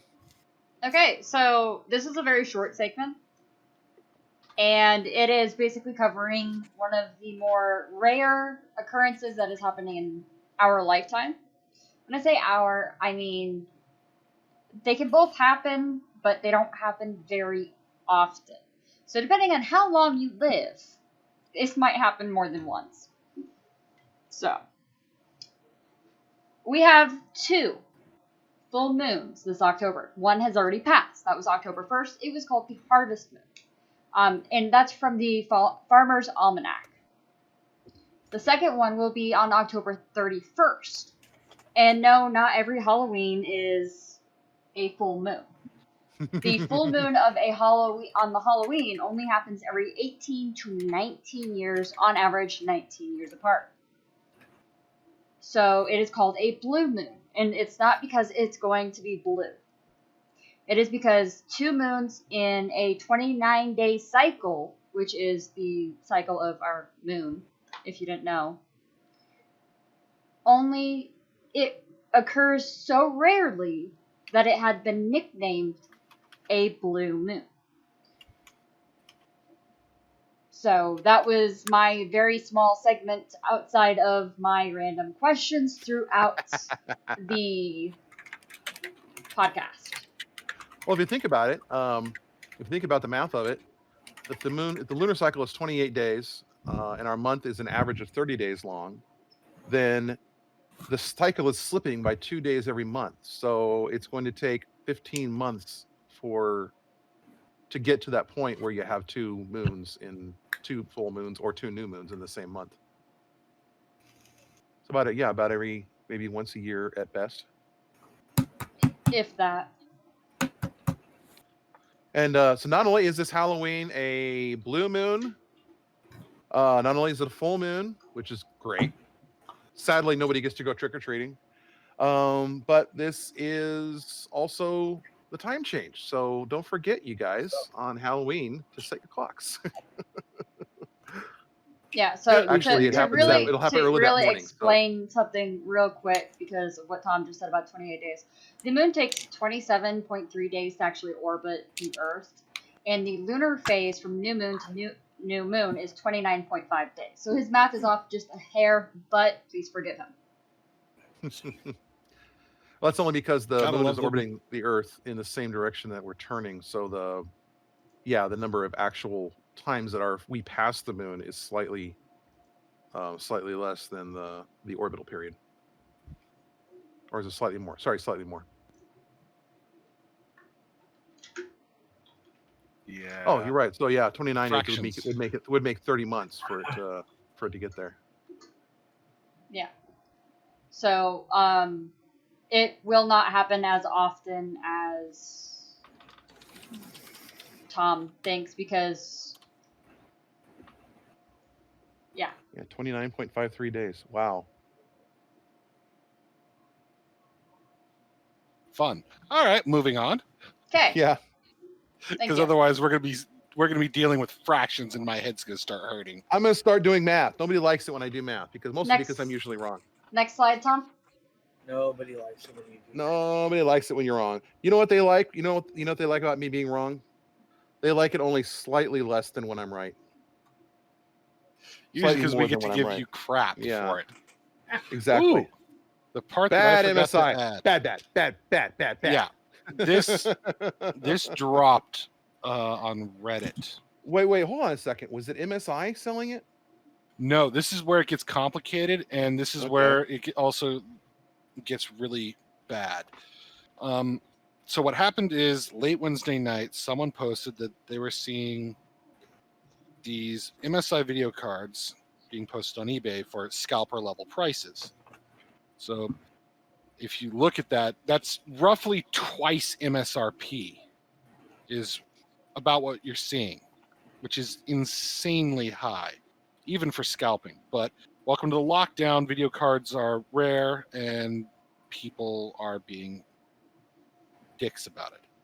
So what happened is late one night, this guy on Reddit was looking at one of these, and he noticed, he thought he recognized the name, and he started digging in the name, and the name was Starlight Partners.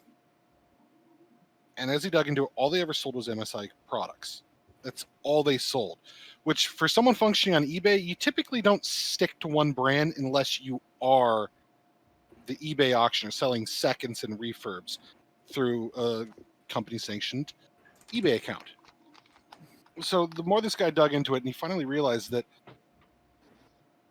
I'm going to, put some, perfect quotation marks around this going, I am not a lawyer. I do not have a functioning understanding of trademark law. He noticed that Starlight Partners was using the MSI trademarks.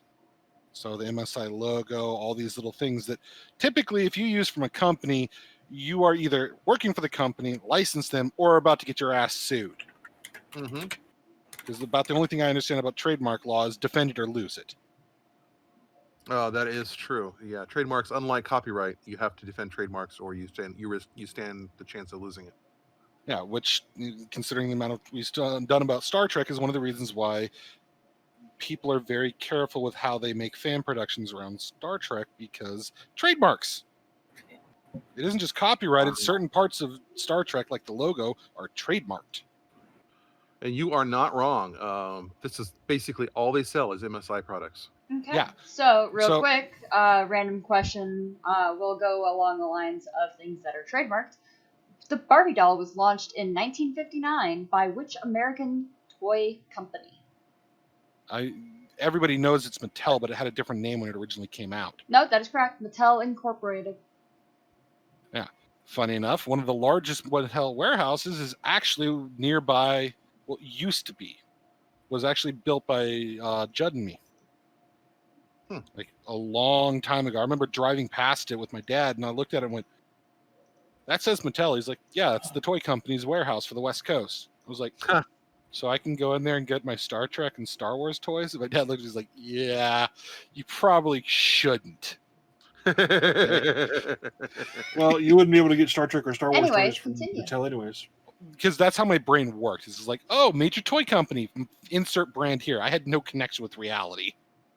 You But were anyway, a child. Continue. Yes, very precocious was the nice way of putting it. Anyway, so what happens is this guy digs in more and more and more, and he finds something bizarre. When he goes to click on their website, it sends them to an MSI website. So either this is a scalper that is full on, like, skirting well past the legal safety nets and just blatantly stealing MSI's property, or it's a subsidiary of MSI functioning under legal license. Mm-hmm.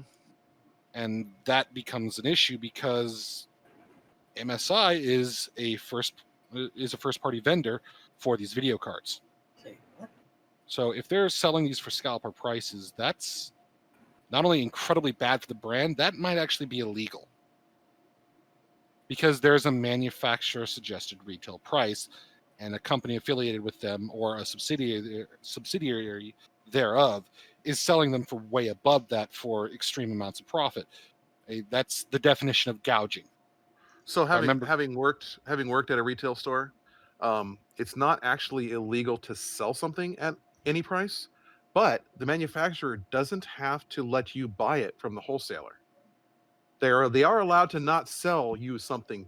They're allowed to not sell a store a product, which means that basically you're not allowed to sell it if the manufacturer doesn't want you to sell it. True, but at the same time, you also run into gouging laws. Yeah, but they don't apply to this because this is gouging laws only apply to things like like fuel and food and things that are necessary in a state of emergency. That's true. All right, fair enough. So Regardless while we're on of legality, product, it's shady as hell. while we're on product, I'm going to interrupt again. A Okay. stroopwafel is a waffle cookie that has caramel in the middle of it, if you didn't know. Originated in what European country? Belgium? Scandinavia. Is Stroop waffle? Stroop waffle. The only thing I can think of is Stroopwafel. it's part of like the Germanic root language Stroopwafel. area. So like I'm Belgium, gonna say Germany. like the what's the country with the like the crazy where's the Matterhorn? Swedish Stroopwafel. No. Yeah, I want to say it's Sweden. The Scandinavia. Netherlands. The Netherlands. That was the other one I was going to say. So yeah, somewhere in that It's like proto block. it's one of my things to have allergic reactions to, which is why I don't get them. But man, they're good. That's They are unfortunate. a great coffee or tea. And what you do is you literally have your coffee cup and you put the cookie on top. And it sits there and it collects all that heat and then you eat the cookie. And it's Ooh. it is so good. Sorry. Yeah, that sounds Sorry. amazing, especially during winter. I might make coffee just to do that, even though I don't like coffee. Oh, you can make it with a good strong tea then. Speaking of coffee, where are my donuts? All right. So anyway, the reason why this really bothered me is I've worked retail as well, and these kind of games piss me off because it's a limited availability, and the company is turning around and selling them for higher profit instead of following traditional sales channels. That's the kind of stuff that just like, wait, what? So it explodes on Reddit. All the major YouTube channels and other independent review organizations that I like to follow that have journalistic standards that they follow dug into this to the point where Gamers Nexus actually called the Taiwan headquarters and asked them about this. And literally no one there knew what was going on. And apparently Starlight is a subsidiary that functions in the US. In fact, if you buy an MSA product and you do a rebate, it goes through Starlight. So it's a subsidiary of some sort. And the part that is truly just like, wait, what? Is that this is normally they're selling seconds. So in other words, video cards that didn't quite meet the standards for a certain level, they're kind of checked down a little and then sold as, for a cheap price. They're trying to recover the cost of manufacturing ostensibly. Or refurbs, same thing. So they're not only selling at crazy prices, but they're selling seconds at inflated prices when they should be selling here's the at thing. like $800. Yeah, and the thing that started all this is the guy looked at the reviews to see whether this was a good seller.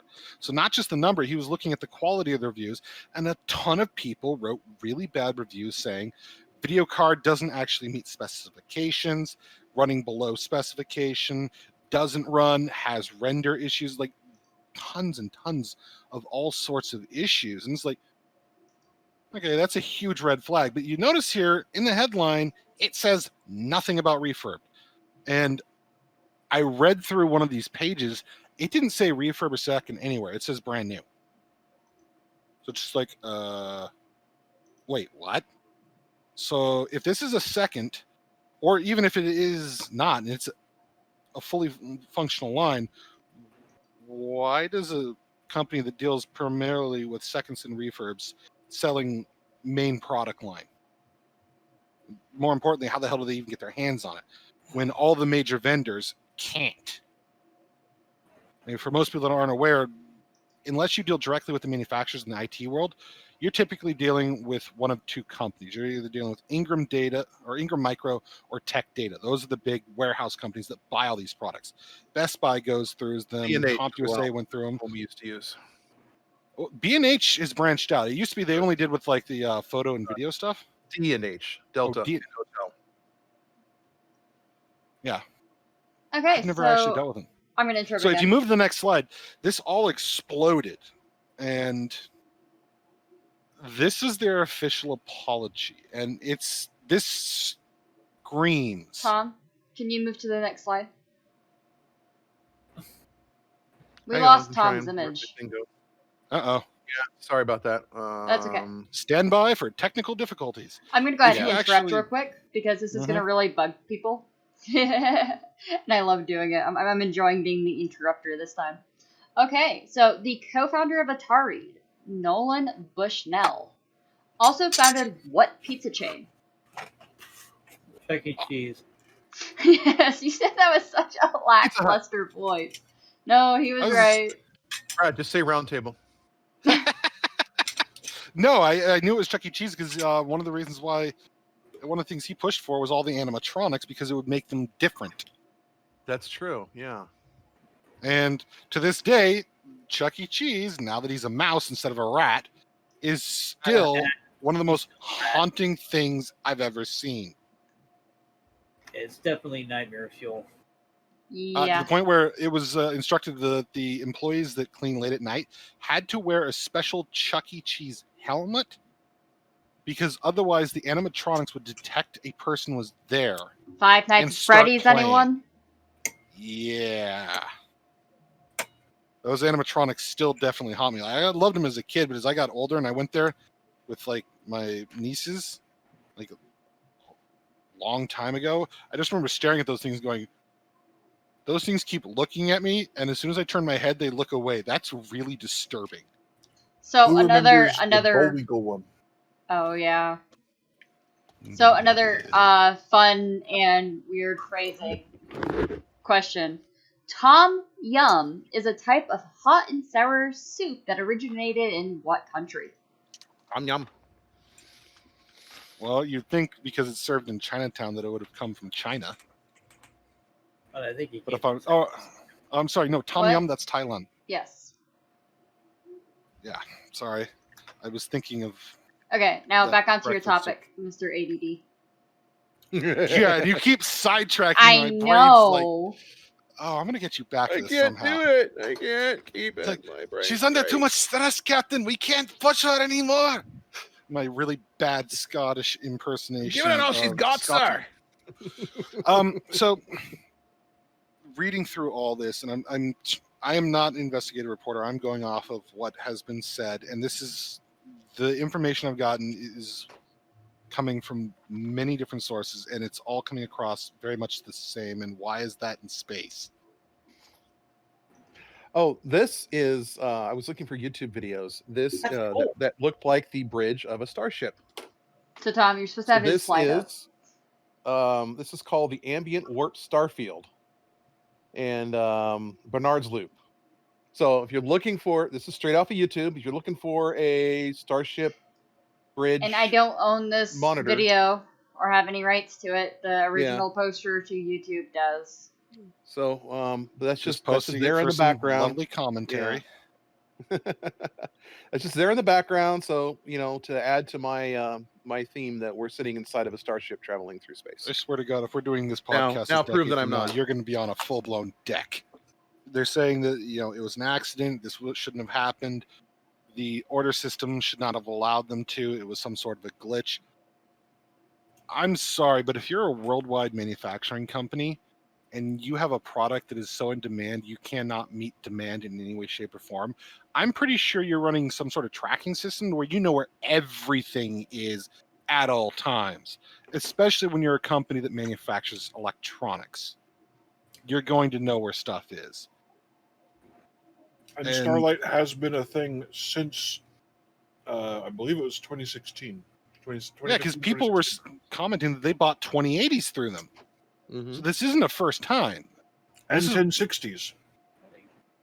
So this is just like, this is screaming British Petroleum apology. We're sorry, but we're kind of not sorry We're because we sorry made that our you money. got caught. Yeah. And the thing is MSI, something's going on with them. And I used to really like their products because when I worked retail, they made really good boards that had a good feature set and they weren't super expensive. They were a nice middle ground. So you had Gigabyte, Asus, MSI, and for a while you had other manufacturers that have since been bought out and merged in, to where you basically, there's only 3 motherboard manufacturers anymore. Unless you want to get into enterprise level stuff, and that's just a whole other ball of wax.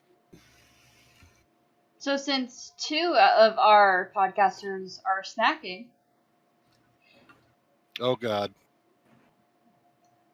when I a had a drink slice is of apple pie. served on the rocks, it's served with Ice. Pebbles. I actually have real stones. I have whiskey stones. as do So I. literally, I drink my whiskey on the rocks. Literally. Founded They're in great. 1921, this company is credited with being the first fast food chain. I will never eat this company's food. I've tried it. Wait, what year? In 1921. Okay, so that's not McDonald's. What'd you It's not say? White Castle. It's Yes, not White sir. Castle. Yep, White Castle. Huh. And I cannot. McDonald's and White Castle can't handle their food. I've never even seen a White Castle. I went by one in They're Vegas. just They made it strictly back East down here. Coast. No, They're there's one in strictly East Vegas. Coast. No, they're strictly East Coast. I mean, they have like one or two out here, but it's strictly an East Coast thing. We just started getting them here. Yeah, in the South. specifically they were more the northeast. It's like yeah, In-N-Out is primarily a West Coast. Next question. The Cajun Holy Trinity of cooking consists of what three vegetables? Bell pepper, onions, and celery. Heck yeah! Jim! Heck I knew it was yeah! onions and celery. I couldn't remember what the All third right. one was. Trinity. What's the French mirepoix? Onions, carrots, and celery. And I'm the cooking nut, and I'm getting schooled here. That's not a bad thing because you can never know enough about cooking. The more I learn to cook, the more I enjoy it, and the more interesting recipes I find, the more interesting styles I find. Which is great because I found that with the base ingredients I have, I can cook a lot of different styles, which keeps me from getting bored. Anyway, so this situation with MSI has compounded a lot of issues. They've been found to, not just found, they full on got called out for trying to get bad reviews pulled, threatening to sue, threatening to bribe, or not even threatening, like straight up like, we'll pay you to not post this video. So no. They've been getting more and more shady over the last few years, and it's got a lot of people worried. Because if one of the major manufacturers of motherboards on the planet starts going down, we're going to be stuck with, ostensibly an Intel versus AMD situation where you basically have to pick a side, and whether it's a good product or not, you're SOL. There's even something that's interesting. From my understanding, over the summer, the MSI's CEO committed suicide. Wait, seriously? Seriously. That's just weird. What the hell is going on in the company? Oh, dear Lord.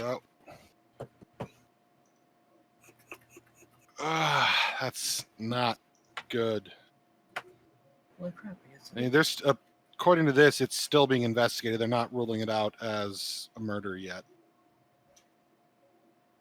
That's, oh boy. Yeah. That's not a good sign.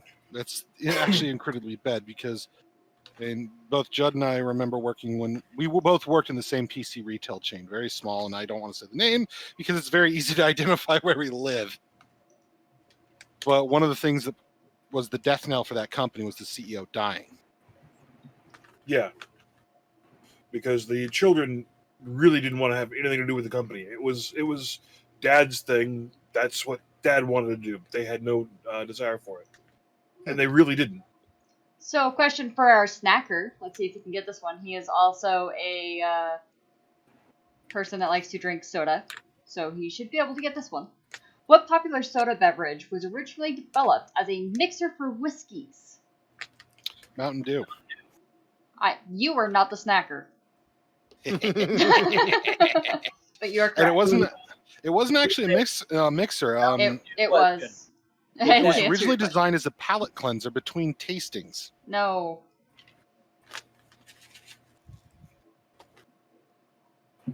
Somebody must have plugged Tom in.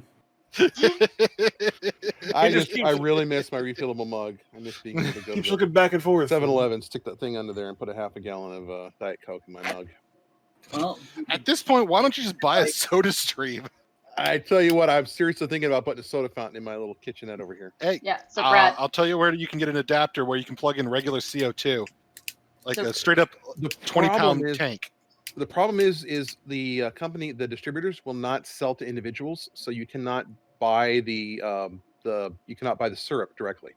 That's funny because they sell it at my local Sam's Club. no, Yeah. that's Interesting. Yeah. you can get it. It's So final, real quick. You can Mm. Google it. It is like the first 100 results when you Google what was Mountain Dew originally made for, and it's whiskey. Yeah, no, it was, but That's when the Mountain Dew did original. the Dew Shine, they did a huge history label on the side saying what it was invented for. Yeah, but the original use was for whiskey mixer. it was designed to be a mixer. Yeah. Yeah, so you can't have two originals. Just saying. Well, it gets into it. Okay, Well, you can and you can't because the flavor used to be quite a bit different too. It used to have a lot more lemon in Hey, it. Coke used to have cocaine in it, so hey. well, yeah, cocaine cola. Cocaine. No, Coca-Cola still has cocaine in it. Yeah, it does actually. They have it's known as the Coca-Cola exemption.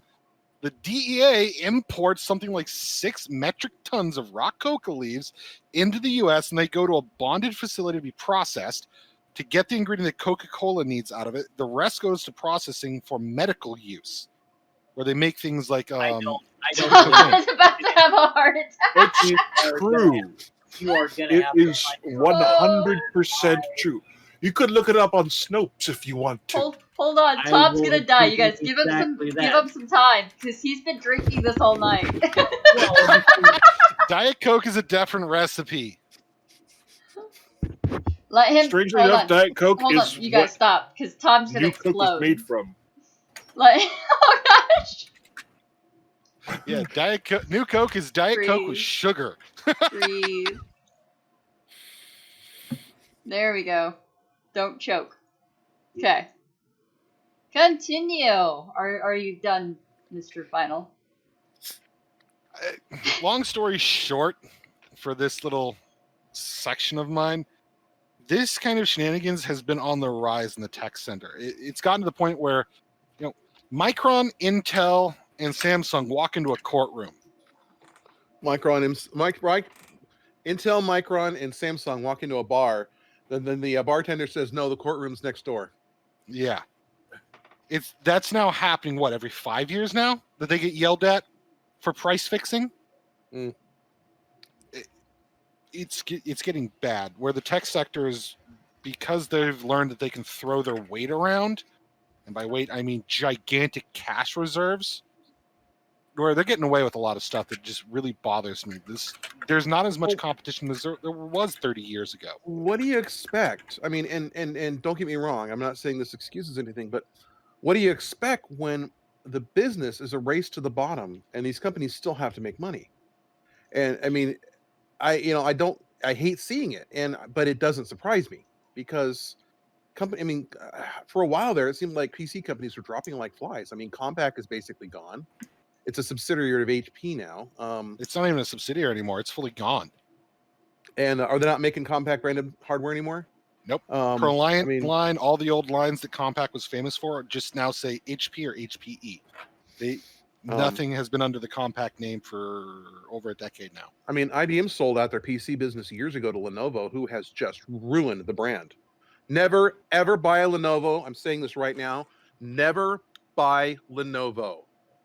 That is one company that has zero ethics, that does not care at all about your privacy and your security as a user.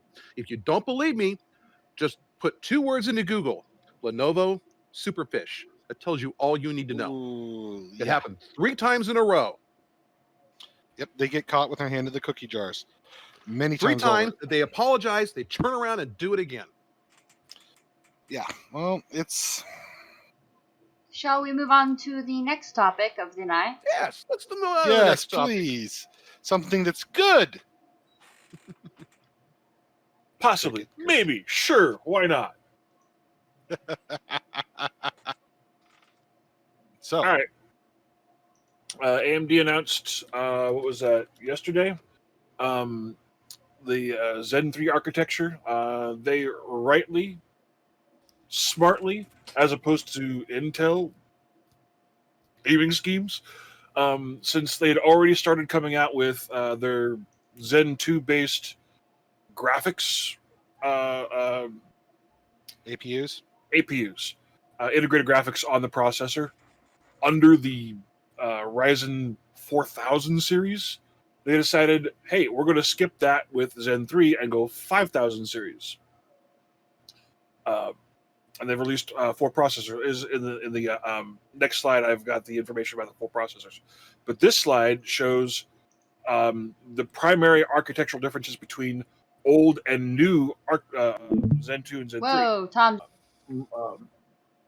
Chiplet design, so that they have 4 cores, 6 cores, 8 cores in a chiplet. But instead of having 4 cores, 8 cores, and then 8 cores in the chiplet separated and 16 megs of level 3 cache between each little section, it's now a monolithic level 3 cache, and all cores share the same cache. So it doesn't matter what core is working on it, it can access the same cache. So from a gaming perspective, cores don't need to keep caching different versions of the code. It's just one cache. Correct. And another thing that they managed to do is they're using the same interface chip. That hasn't changed from Zen 2 to Zen 3. So it's just the chiplets are just drop-in replacements for what they already have. Which significantly reduces cost and complexity of deployment. Yeah. And here's for Intel's annoying interruptions. In Back to the Future, the original script was supposed to have what as the time machine? Refrigerator. Yep.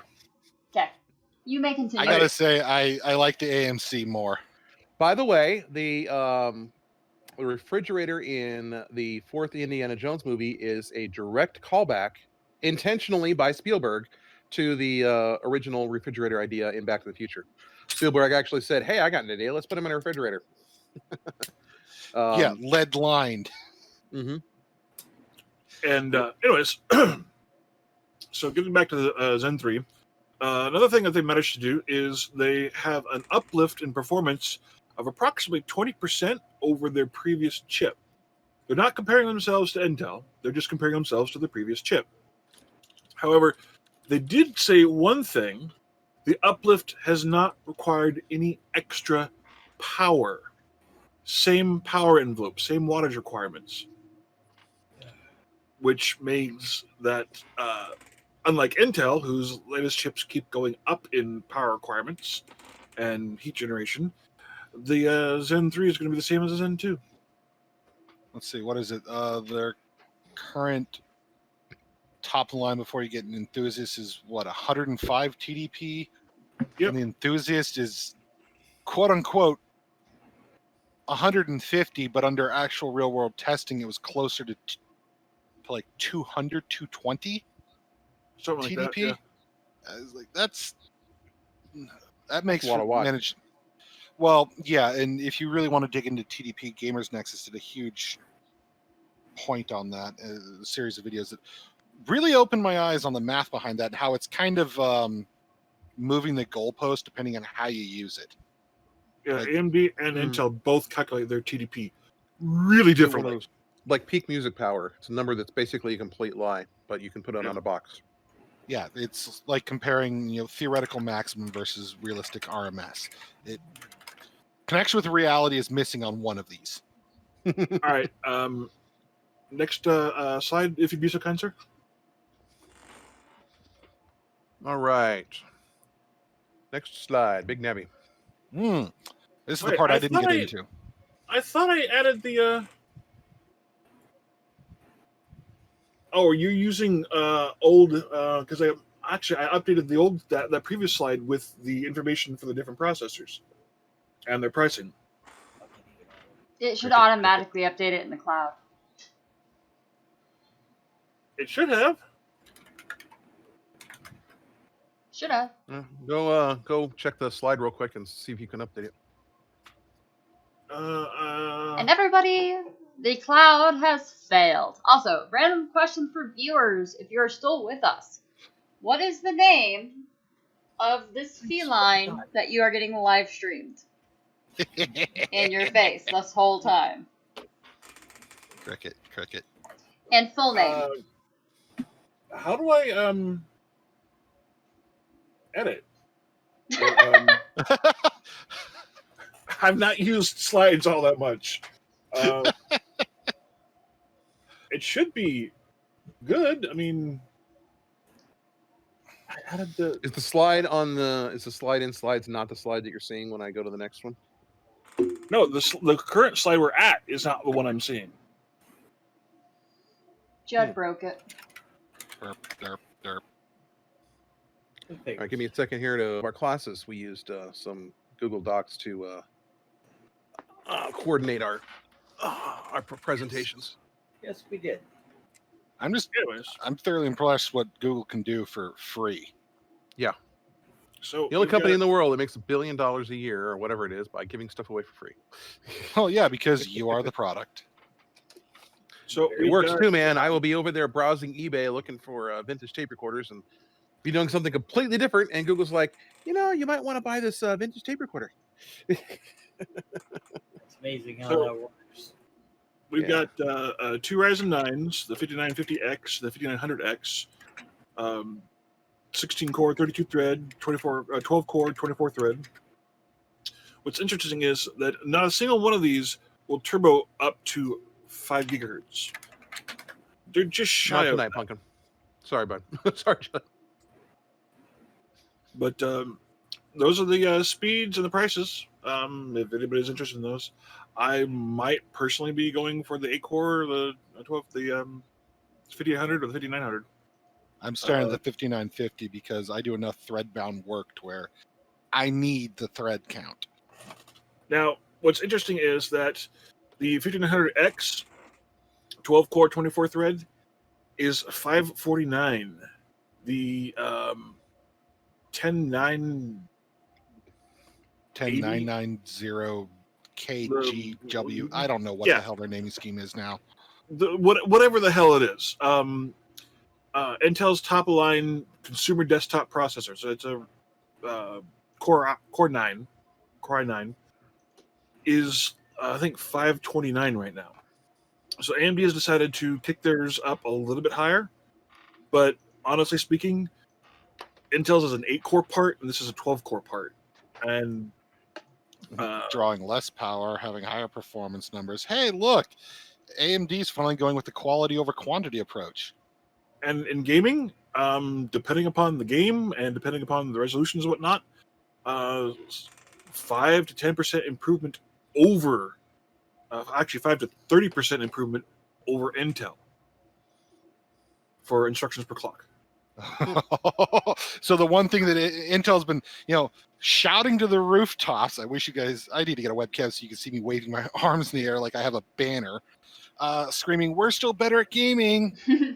And on the 7th, a day before, Intel had their own slide deck that they put out. Hey, we're really great at gaming. Yeah, wasn't it like a blog post by the CEO and that was it? Yeah. That's their response. Oh, good. A day early. Like, okay, sure. And now AMD has an even better thing. Okay, well, not really even better, but as good as, and if maybe a little bit better in other things. And this is on the what is it, the second generation of TSMC's 7 nanometer. Yep. Zen Intel's 4 will be 5 nanometer. And Intel's still struggling with 10. We might not see their 10 nanometer until 2021 or 2022. That's right. Their next big processor release is in 2021. We might not see that until 2112. And what's interesting is that the next architecture release that they're going to do, their 11 series, is actually going to be a upsized 10 nanometer to 14. Who knows how much power that's going to draw? Well, yeah, aren't they using Samsung's 14 nanometer though? Oh no, I'm sorry. They're moving some of their older generation chips that are still selling to Samsung's foundries because they can't they're having too many yield issues with their current stuff. Yeah. It's just weird stuff. Anyways, on to the next slide. It's just a teaser that they threw up. It's looking like the RX, or they're down the RX 6000 series, which has been announced will support ray tracing, but no other word about speed, quality, whatever about it. But what they referred to as on this slide only, they didn't say what card it's going to be, anything else. This is just a hint, a teaser, and it's looking like, depending upon the resolution, it's going to be in between the 3080 and the 3090 as far as performance goes. Wait, if these numbers aren't a joke and aren't estimates, if these are actual real numbers, they're running games at 4K at above 60 frames a second on highest settings. Yep.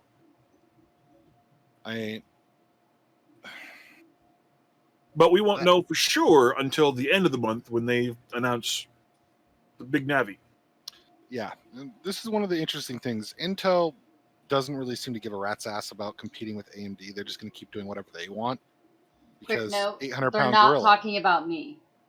No, Intel is in I know. Intel computing. Whereas NVIDIA seems to constantly, like its internal divisions that are designing chips seem to fight with each other to constantly keep pushing themselves, which seems to be how NVIDIA keeps pushing out these really good cards, even if the performance isn't always as good as they say. Like 2 to 3 times more performance on the RTX 3K series. And I'm just like, that sounds like BS. That sounds like you're picking and choosing statistics to wield to make you look better. And real world testings proved that one out. And one important point, going rumor is that the RX 6000 series is only going to be using GDR6, not GDR6X. They feel that the power requirements necessary to run GDR6X is not worth it. They've done other tweaks to get the bandwidth going properly. Rumor is that they're having some kind of Infinity Fabric massaging that they're doing, like they do with their chiplet design between triplet and the rest of the system, as well as probably better caching on the chip itself. Probably actual cache, as well as now my brain is just mush.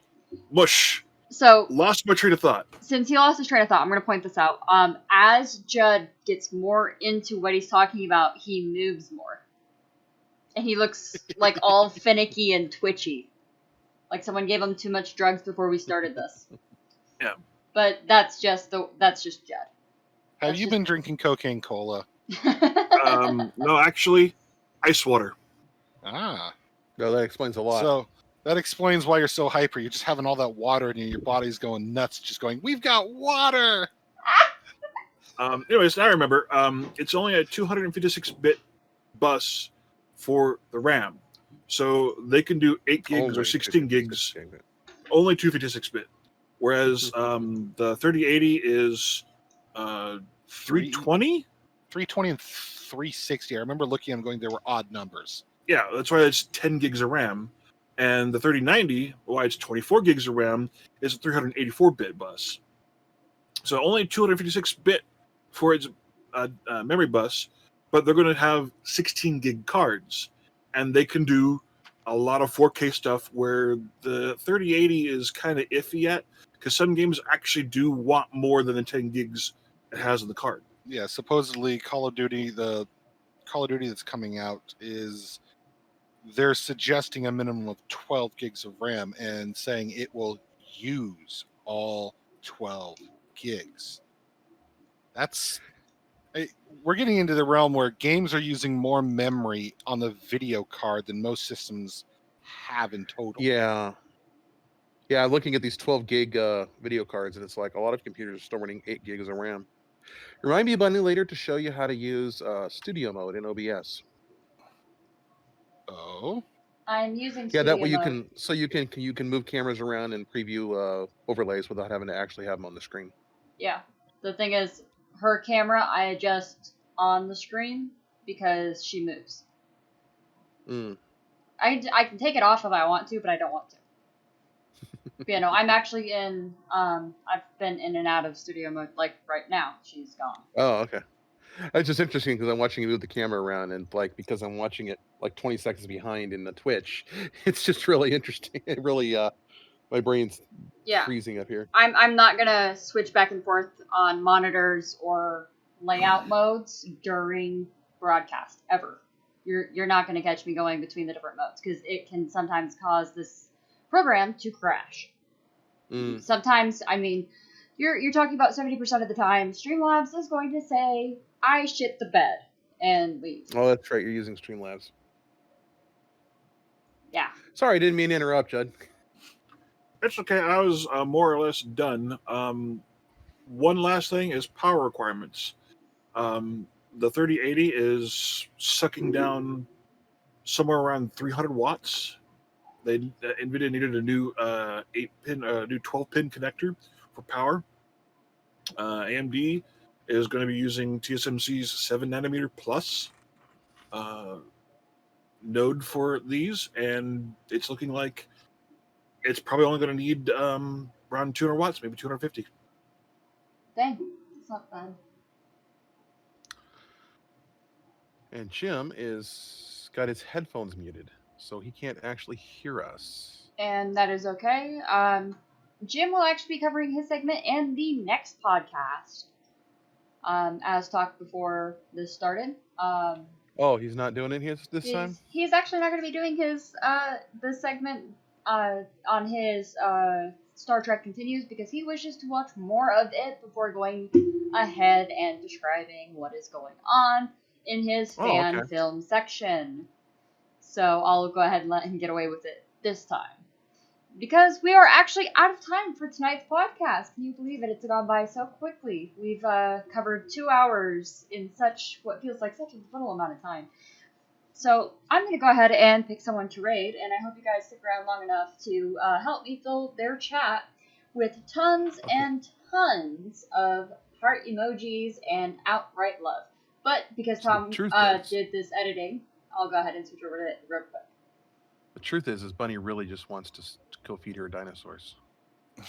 Actually, I fed them earlier, along with all of yours, because we had to retro the server because it shit the bed earlier. I'm kind of wondering if I was partially responsible for that because I was mass producing crap last night. I started noticing glitches. Yeah, when you start noticing glitches, you're supposed to tell me.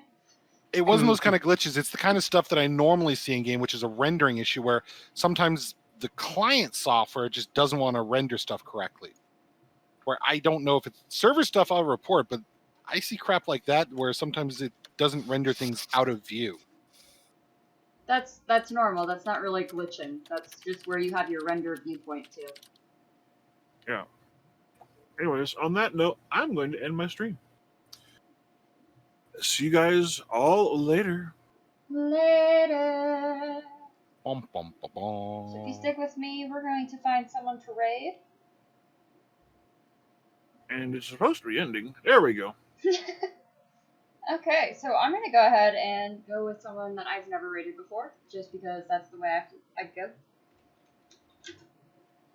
That's how we do. And they're playing The Evil Within Part 3.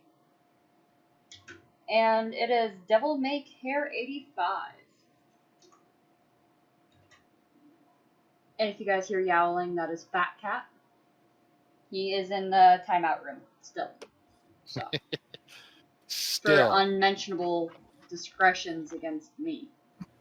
Did he call up your underwear again? I'll simply say worse. I'm not going to mention it on stream. We're not going to talk about it. Anyways, if you guys would go ahead and blow up his chat with plenty of heart emojis and everything you can, it would definitely make my night.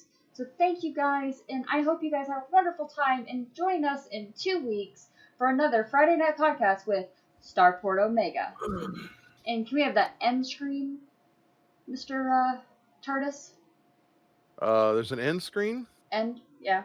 There it is. Yeah. Thanks for watching. Probing the galaxy, one exhaust port at a time.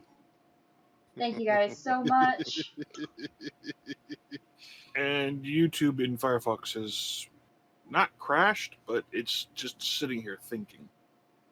It's thinking.